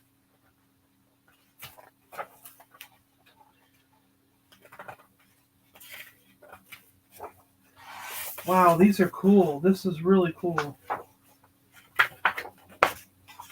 So it goes through all the different catalogs and the different offerings they had. This is really cool. Wow. I am impressed. Like, who does this? Look at the little Ewok village thing. Yeah. No one would have done this, but these guys. Like, this is insane. All the Ewoks and droid stuff. I had one of these robots. I wanted to go get a drink out of the fridge and bring me a drink when I was playing video games, but it never did. The coins, 62 coins and beyond. The unreleased 63rd coin. Pitch coins, prototype coins, Warwick. Wow. So it's got information on all the coins in extreme detail. Proof cards. Toy Fair reviews. Droids and Ewoks. Oh, no way. This is going to be really helpful because I'm getting into collecting the droids and Ewoks. I have this guy. It's too bad because I had both of these vehicles when I was younger, and they disappeared over the years. Boba Fett on there, the 3PO, the R2. Those are really hard to get. Thal Jobin with his blaster. Kemal with a gray, that's like from the gray Rebel blaster. George Desat had the gun from Zuckuss. And he had the stick from the medical droid, Tig From. And then here's the Sisse From, Sisse or Cease, I don't know. He looks cool with the purple coat. Huh. He's harder to find. I have Jan Tosh, but he's supposed to have a black IG-88 rifle, and mine has a blue one because it didn't. He came with a blue one when I bought him, but I got to find a black one at some point to replace it with. And then I have him, but he doesn't have this. I need to get this the satchel. I don't have his satchel. But Keziban had a. Oh, that's interesting. I didn't know he had an E11 blaster. I'll have to put an E11 blaster with him then. But I need to get that satchel. I have a blaster for him. Yeah, that's right. Uncle Gundy had a reuse weapon, but it's black instead of the gold. And then the A-Wing pilot again. And then we have Lix, who never really came out. Lix Glasslight. Brazilian company in Sao Paulo.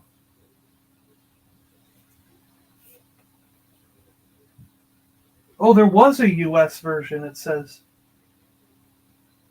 U.S. Toy Fair example. Oh, okay. So there is a Kenner Toy Fair example containing a hard copy figure in hand with cutout cards and bubbles, no print on the reverse. So there was going to be a U.S. version, but he didn't actually come out, I guess. Wow. And he's using the AT-AT driver's laser rifle in black. And then in this one, he has the Stormtrooper Hoth or the Dengar blaster. Interesting. And the Glasslight is a larger card back with print on the back. Wow. You can get a Glasslight reproduction for $100, and that's what a lot of collectors settle on. The Ewoks ones, I don't have any of the Ewoks, but I've got some of the Dulocs. But I don't have the club and the staff for the shaman. Or the necklace. That's cool. There's a necklace. I find these guys just lying around. Like this guy, I think I've got everything but the staff. I think I need his staff for the King Gornish. There's Wicket and Logray. Those are hard to find. And they all have unique weapons. Large size figures. Wow. See, we really do care. There's the thing. Princess Leia, Darth Vader, C-3PO or R2-D2, Boba Fett. There's going to be a Han Solo. There's going to be an IG-88 in here, right? Yeah, there's IG-88. IG-88's the hardest of the 12-inch to find. I want to get the Jawa badly. I really want the Jawa 12-inch. I've almost bought him a couple times, but he just keeps being...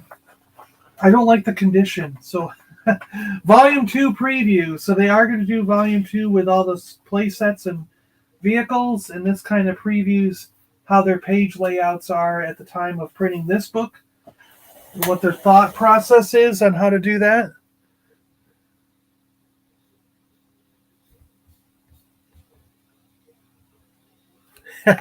They're discussing probably the U.S. version versus the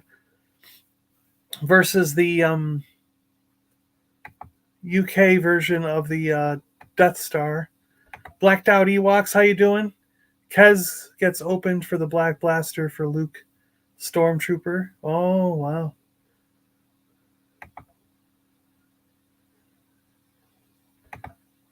I want to get a hold of a Kenner Death Star to do a real comparison video. But you're going to be biased, Mark. You're never going to admit that the Kenner one is better. Broken struts, yeah. But the thing is, if you're going to complain about the cardboard panels on the Kenner one, then you've got to acknowledge that the entire playset of the UK version is cardboard and just falls apart when it gets wet.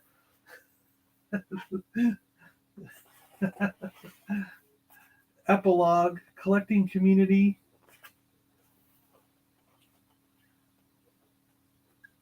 Thank you to the collectors community. Oh, look at this. I didn't even know they did this. Oh my goodness. Kickstarter, YouTube, Facebook, they're talking about Boss Bounty here. Universal Shabby Reviews, they got Matt, Shabby, and Tez. Holochronicles, Andy and Josh. And then they have down here to these YouTubers who took time out to post on social media and do videos. Action Figure Grader, Apprentice Ewok, Blacked Out Ewoks, Blue Harvest Toys. There you are, Mark, right there. Forces with Jesse, Only One Kenobi. Only One Kenobi, if you're still here, you're right there in the book. The Padawan Collector, Reynolds Reviews, Salacious Rum. You are right here in the book, Salacious Rum, prominently. Sith Lord, if you're here, Sith Lord's there. Smuggler's Canyon. Super Awesome Geek Show. Woohoo, there we are. Usual Mike, Vintage Toy Rush. And then they've got websites and things to look at for those who talked about their book and stuff.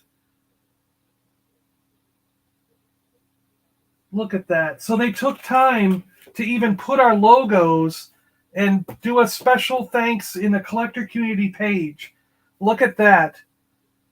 That's over the top. I mean, who usually on a thank you page, you just get a line like Super Awesome Geek Show, thank you to these people, and it's just like a line, a list of everyone's names and stuff. They don't usually do a page like this that really dedicates it to people like this, and the guys who really helped them out and had them on multiple times, like Tim and Andy and Josh and Universal Shabby Reviews, and then those of us who helped out and did little things for them here and there and posting on social media and various stuff like this means a lot. I think this really means a lot, and I thank you guys for thanking us. I mean, this is incredible. I mean, Greg and Gianni have gone above and beyond. They even broke down their backers on Kickstarter for between Canada, United States, United Kingdom, France, Spain, Germany, Sweden, Netherlands, Singapore, Australia. So they went and broke it down over the whole world and put that stuff in the book, saying thank you. And they thanked a bunch of Facebook groups, the 1980s Toy Shop, Yub Nub Star Wars Toys and other lines, All Things Toys and Collectibles, Baggy-tastic Collecting Corner, Bespin Prime, Collect All 92 Vintage Star Wars Action Figures and Toys, CSWC's Vintage Star Wars Collectibles for sale. Echo Base USA Vintage. Echo Base UK Trading Vintage. GW Acrylic. Special thanks to those guys. Imperial Commissary. We know them. Power of the Force Coins. Sungam Relium Orange Charity Gunner. Star Wars Buy Sell Trade UK Group. Star Wars Displays Group. Star Wars Vintage Cards Group.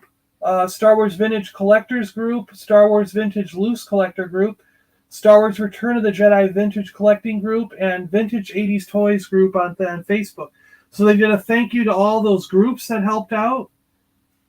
Yeah, this thank you pages are going above and beyond. I mean, this is not what normal people do when they do a thank you section in a book. Yeah, normally they do just this. They just list everyone's name.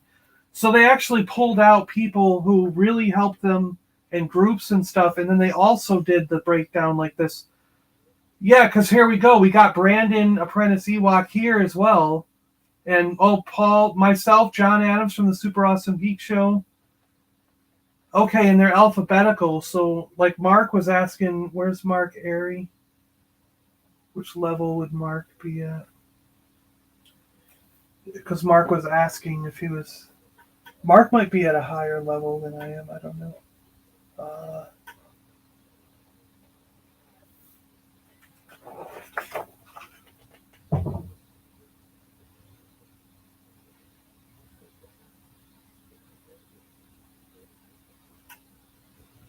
John Bernard. There's so many names, it's hard to go through the lists. But yeah, you'd have to... I don't know which list you would be under, but you got to be on here. There's so many names on all these lists. You'd have to go down the list and just see where you are. But yeah, all you guys are probably in here somewhere. Wow, this is cool. Bibliography, resources, quick reference guide, index. And then Salacious at the back. See you soon.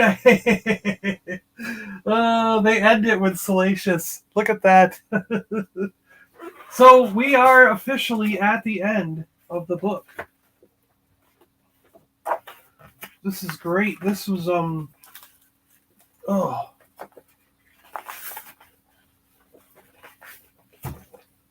my dust jacket is getting out of whack here. I gotta straighten my dust jacket out. It's getting out of whack. There we go. So yeah, there we go. We've gone through the book.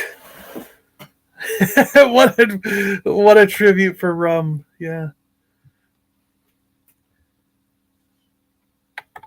I'll get the second edition and the second volume. Yeah, and like I said, there is a thing in the description below that talks about how to get the book.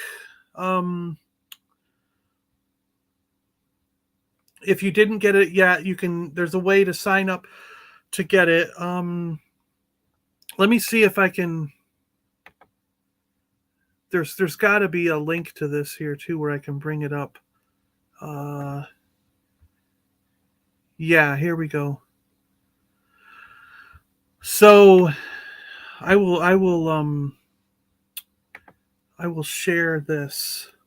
Let me see here. I can do that. There we go. Hello.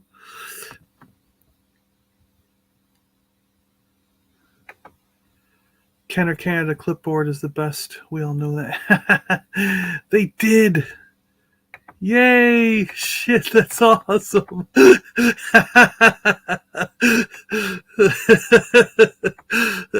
last thing you see is Salacious Row. 1 hour until Lego Studs, yeah. Let me present. It's no longer sharing a screen. I have to present something to you. But it's the other Chrome tab here. So you guys are seeing this, right? Yeah, okay, good. You're seeing this good.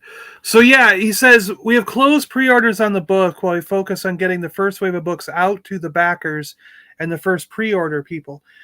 But if there is enough interest to warrant a second run, which we hope there is, then we will do one. To express your interest, email your name and your country, so where you live, your country of residence and your name, to book at Red5 book at red5.co.uk. And that information is also in the description below of this video, so you can get in on that if you want to. And yeah, so cool. Was there anything that anybody wanted to see before we go? Because I think we're done. We're basically done, right? We went through the book. So did I miss anything? Was there a particular character you wanted to look at that I just kind of skipped through? Let me know. I can open that page up real quick. But otherwise, I think we're gonna get going, because I can get something to eat before. I might pop in and say hi to Rum and those guys. We don't know, Very good information. The John Wayne of Star. Hey, pilgrims. We got to wrestle up a few Star Wars vintage figures for you here. Wrestle them up.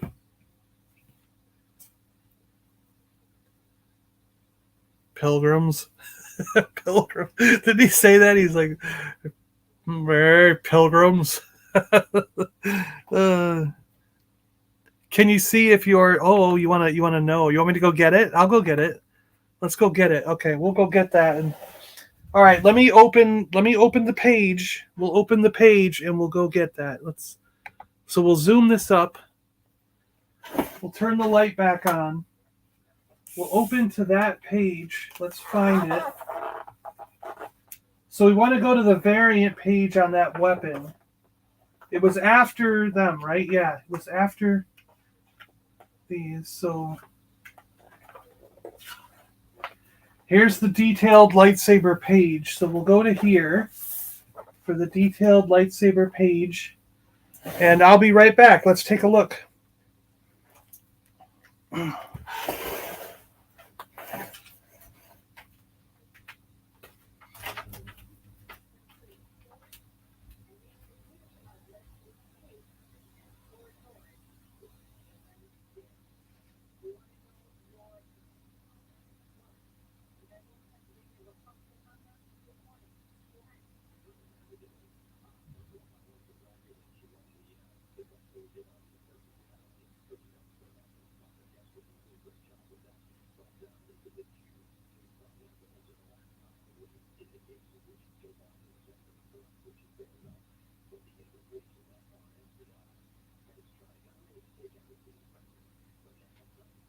Can I give you back that magnifying glass?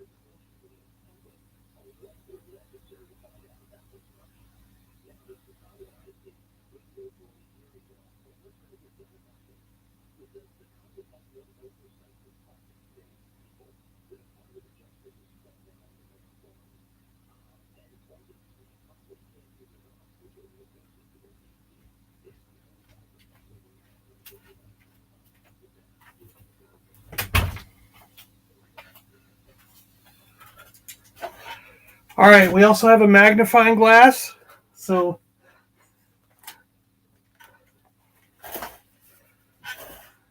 here's my Luke with double telescoping lightsaber. Now I found this feels very brittle, so I have to be very careful with it. And I found this in two pieces inside a job lot, like a pile. Oh, great! I dropped it. Of course, I dropped it. Right.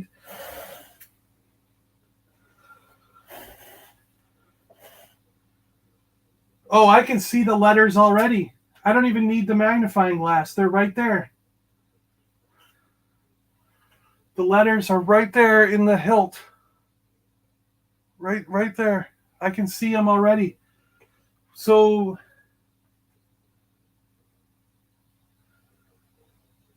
mine is that an H? Yeah, an H. So these letter combinations were used.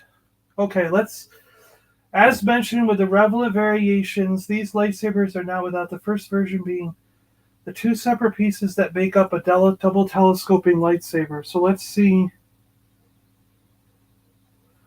I can't pull it apart anymore. When I found it, it was in two pieces, and I had to push it together because I found the filament in one pile of stuff, and then the it was all from the same person. Like they dumped out a junk drawer. It's like this person dumped out a junk drawer that they had in their kitchen for ages, and they just dumped it all out and sold it. And I bought the whole pile. And then when I was going through it, I found this double telescoping lightsaber in the pile of stuff. And we've always wondered if it was real or not. It feels very brittle. It feels very stiff. Like if I were to play around or try to bend this, it might snap. You know what I mean? Like that's how it feels old. You know what I mean? Like you know how old plastic feels? That's how this feels. So that's what first led me to believe it was real, because the modern ones, the modern reproductions are almost bendable. Like they're the plastic, you can, if you bend it, it's not going to snap in half. They're like a rubbery plastic, you know, where this feels like it's dried out, like a dried out piece of spaghetti or something. You know what I mean? That's so it says there's 3 breakpoints visible along the top. Let me look at that real quick. 3 breakpoints visible along the top, a raised dot on one side. You may be able to make out circular indents on the side of the lightsaber. So they're saying put it this way. Put it this way. And then look. Oh, yeah, there's the dot. There's a dot right up in the top. Right up in the top of the hilt right here. There's a little dot. Can you see that? I mean, that's... How can you guys... You're not going to be able to see that, I don't think. And then there's a few indentations. I can't really see the indentations. 3 breakpoints visible along the top.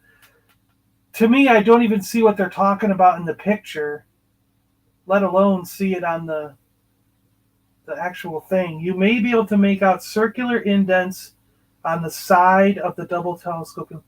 I don't even see what they're talking about in the photo they have in the... But all right, whatever. But I definitely see the dot that's in the hilt right there.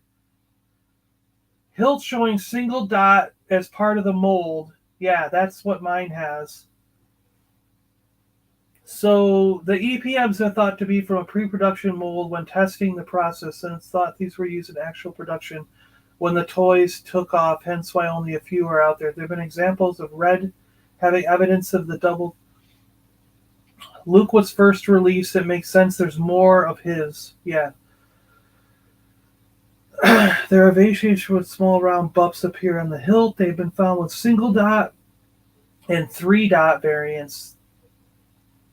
These markings were either imperfections in the mold or a method to identify certain molds, which is a system they ended up using with lettering.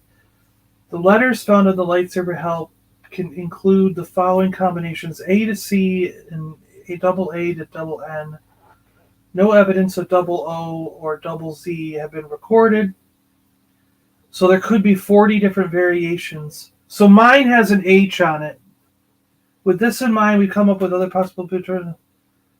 2 letters shown below. Gray is the defective section of the mold, which is not filled. Yeah, okay.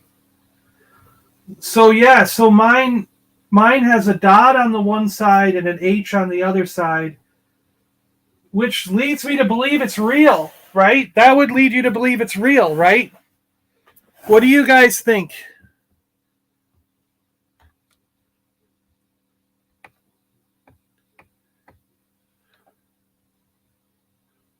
Oh, thanks, GeForce. So GeForce put that in. If you want to get on a waiting list, contact them at book@red5.co.uk. Give the details, full name, and country of residence. Awesome, it's real. Thanks for joining us, Brett, with Collecting with Cool. Oh, yeah, Brett's here. Collecting with Cool. Thank you. That was awesome. I said he could send it to me to check it. Ha ha ha, Mark. No bent carrots. Needs protecting. They're too brittle. It belongs in a museum. Indiana Jones. My local shop has a double telescope in the safe. What? In a safe? Let them breathe. uh, Brett has a great store with lots of awesome stuff and good prices. The shop in Michigan. Not being. What the heck? Savage, yes. Obviously. Moisture Wrangler. G-Force is sending it out to be graded, but showed it to me.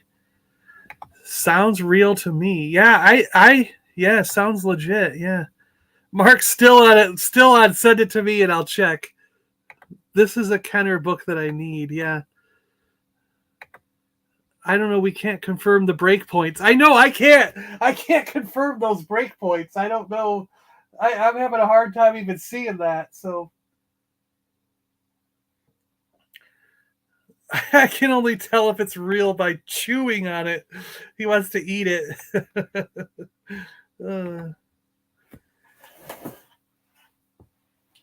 Crap, where is it? Where did it go? Do you guys see it?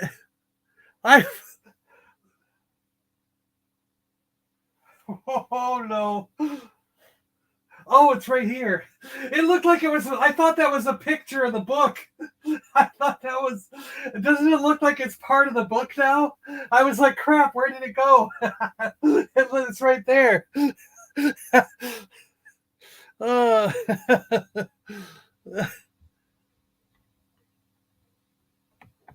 I had a heart attack for a second. I was like, where did it go?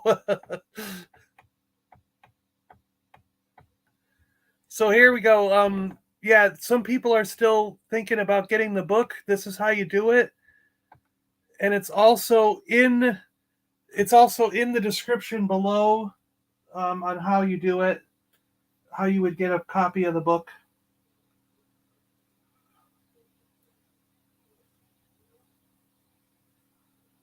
I've got to put it back in his arm here now. Let's see. Very carefully. There we go. Now it's back in Luke Skywalker to be put on display. So yeah, I think we verified that it is a real double telescoping lightsaber found in a junk drawer. That's awesome. So yeah. So yeah, if you I'm gonna say it again, like I've said a number of times. If you find a job lot, a giant pile of random stuff, I highly recommend just buying it and taking a chance. Because I found a Yoda's cane in one of those piles, and that completed my Yoda. And now we have verified that the double telescoping lightsaber that we found in a junk drawer lot that I bought, pile of random junk that someone just dumped out of some drawer, ended up being real. So yeah, it's always good just to buy those giant piles of random junk, go through it when you get home, and you never know what treasures you will find. Yeah, always take the chance, because like these junk piles were not much. They're like $10 or $20 for a random pile of junk, and the people selling them don't want to take the time to go through it. They don't know a bunch about toys. They're just getting rid of their stuff, dumping out a drawer, like I said, and you could come up with something great like this, you know.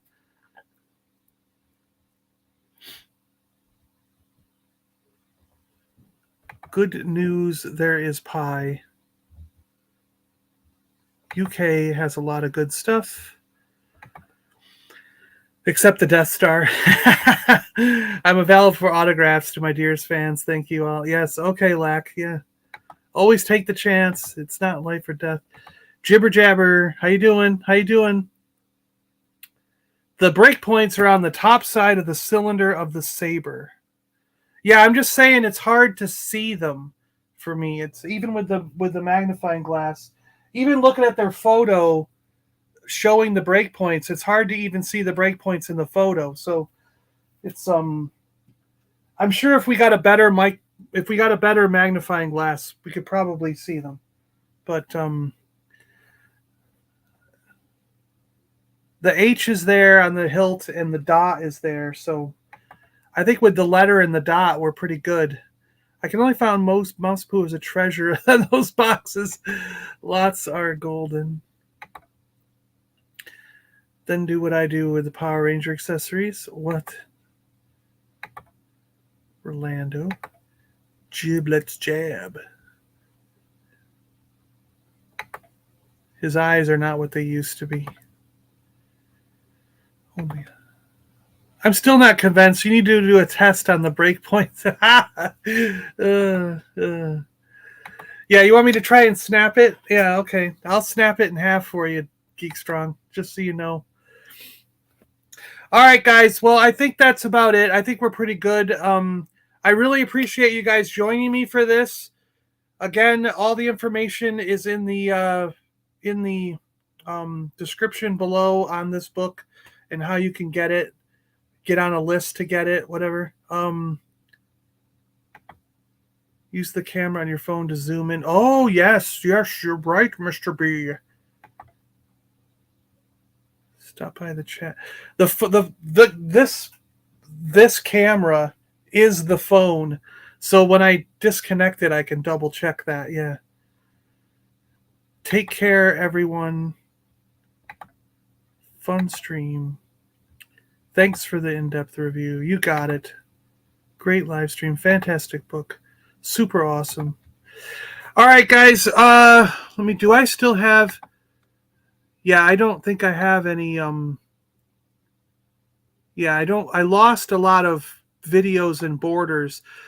I had an issue with... So I got a notice from StreamYard. Anyone else who's out there, they're running a Christmas sale. If you don't have StreamYard for the year, you might want to look into the Christmas sale that they're having. But be very, very careful because I was comparing, this was a nightmare. I was comparing the different levels, like the free version to the pro to the ultra pro to like the whatever big massive package they have. And I was looking at them. I thought I was clicking on buttons to compare them and to see the price. Like it said, I swear one of them, it listed all the features it had. And then it said to check the price or something like that. And there was a button. I clicked on the button to check the price and it charged my account.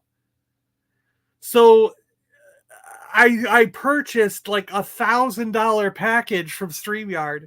I'm not kidding. And I was like, oh shit, because I don't have that much. My bank account went like negative by like $900 or something. And I was like, holy crap, like what am I gonna do? I don't like my bank is gonna go crazy and charge me all these fees for going like $900 negative. I couldn't believe they even charged it. Like, didn't they check the bank and see not enough funds? Like, didn't it return an insufficient funds thing? So I had to get on with StreamYard and be like, all I was trying to do was compare the products and see the different prices. And when I clicked on that button to compare the big package to like all the smaller ones, it charged my account. And it didn't even give me a confirmation. It didn't even say, are you sure you want to buy this or anything? You know, it just charged my account flat out. So yeah, it was very misleading. Like Left Coast is saying, there's some misleading stuff on StreamYard. And yeah, it's misleading. So I had the guy. So bottom line is though, they refunded the money. My account is fine. It went back to normal. But in order to refund the account, in the process, he had to reset my StreamYard. So right now I'm back on the free version. So I lost all my bells and whistles for the like the background and the logo in the corner. You see it says StreamYard now in the corner because I lost all those logos and background stuff.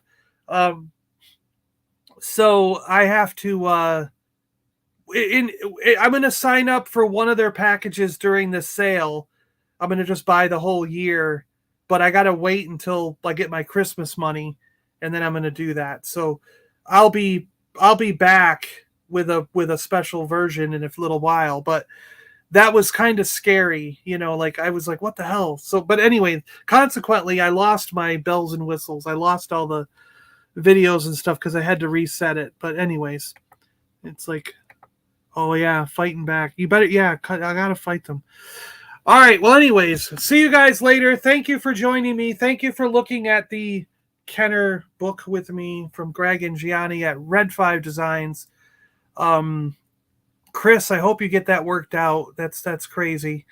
And yeah, I will later today, about an hour, about 45 minutes from now, we got Lego Studs over on Salacious's channel. It is the Lego Studs channel. Just look up Lego Studs and join them on the Lego Studs channel. And then tonight, I will be on Twitch with Chris Perillo tonight at 9 o'clock Eastern. So that'll be 6 o'clock Pacific. And I want to encourage everyone here in the chat to join us on Chris Perillo's Twitch. So yes, we're going to force you guys to use Twitch tonight. And you got to come over and say hello and see what Chris has going on. I promised Chris I'd get together with him this weekend, and we're gonna talk some stuff on Twitch. So yeah, so get on over to Twitch. In fact, I have to make my account after this video because my account was gone from Twitch, so I have to remake it. But yeah, so yeah. Anyway, all right. See you guys later. Thanks for joining us, and I'll see you next time.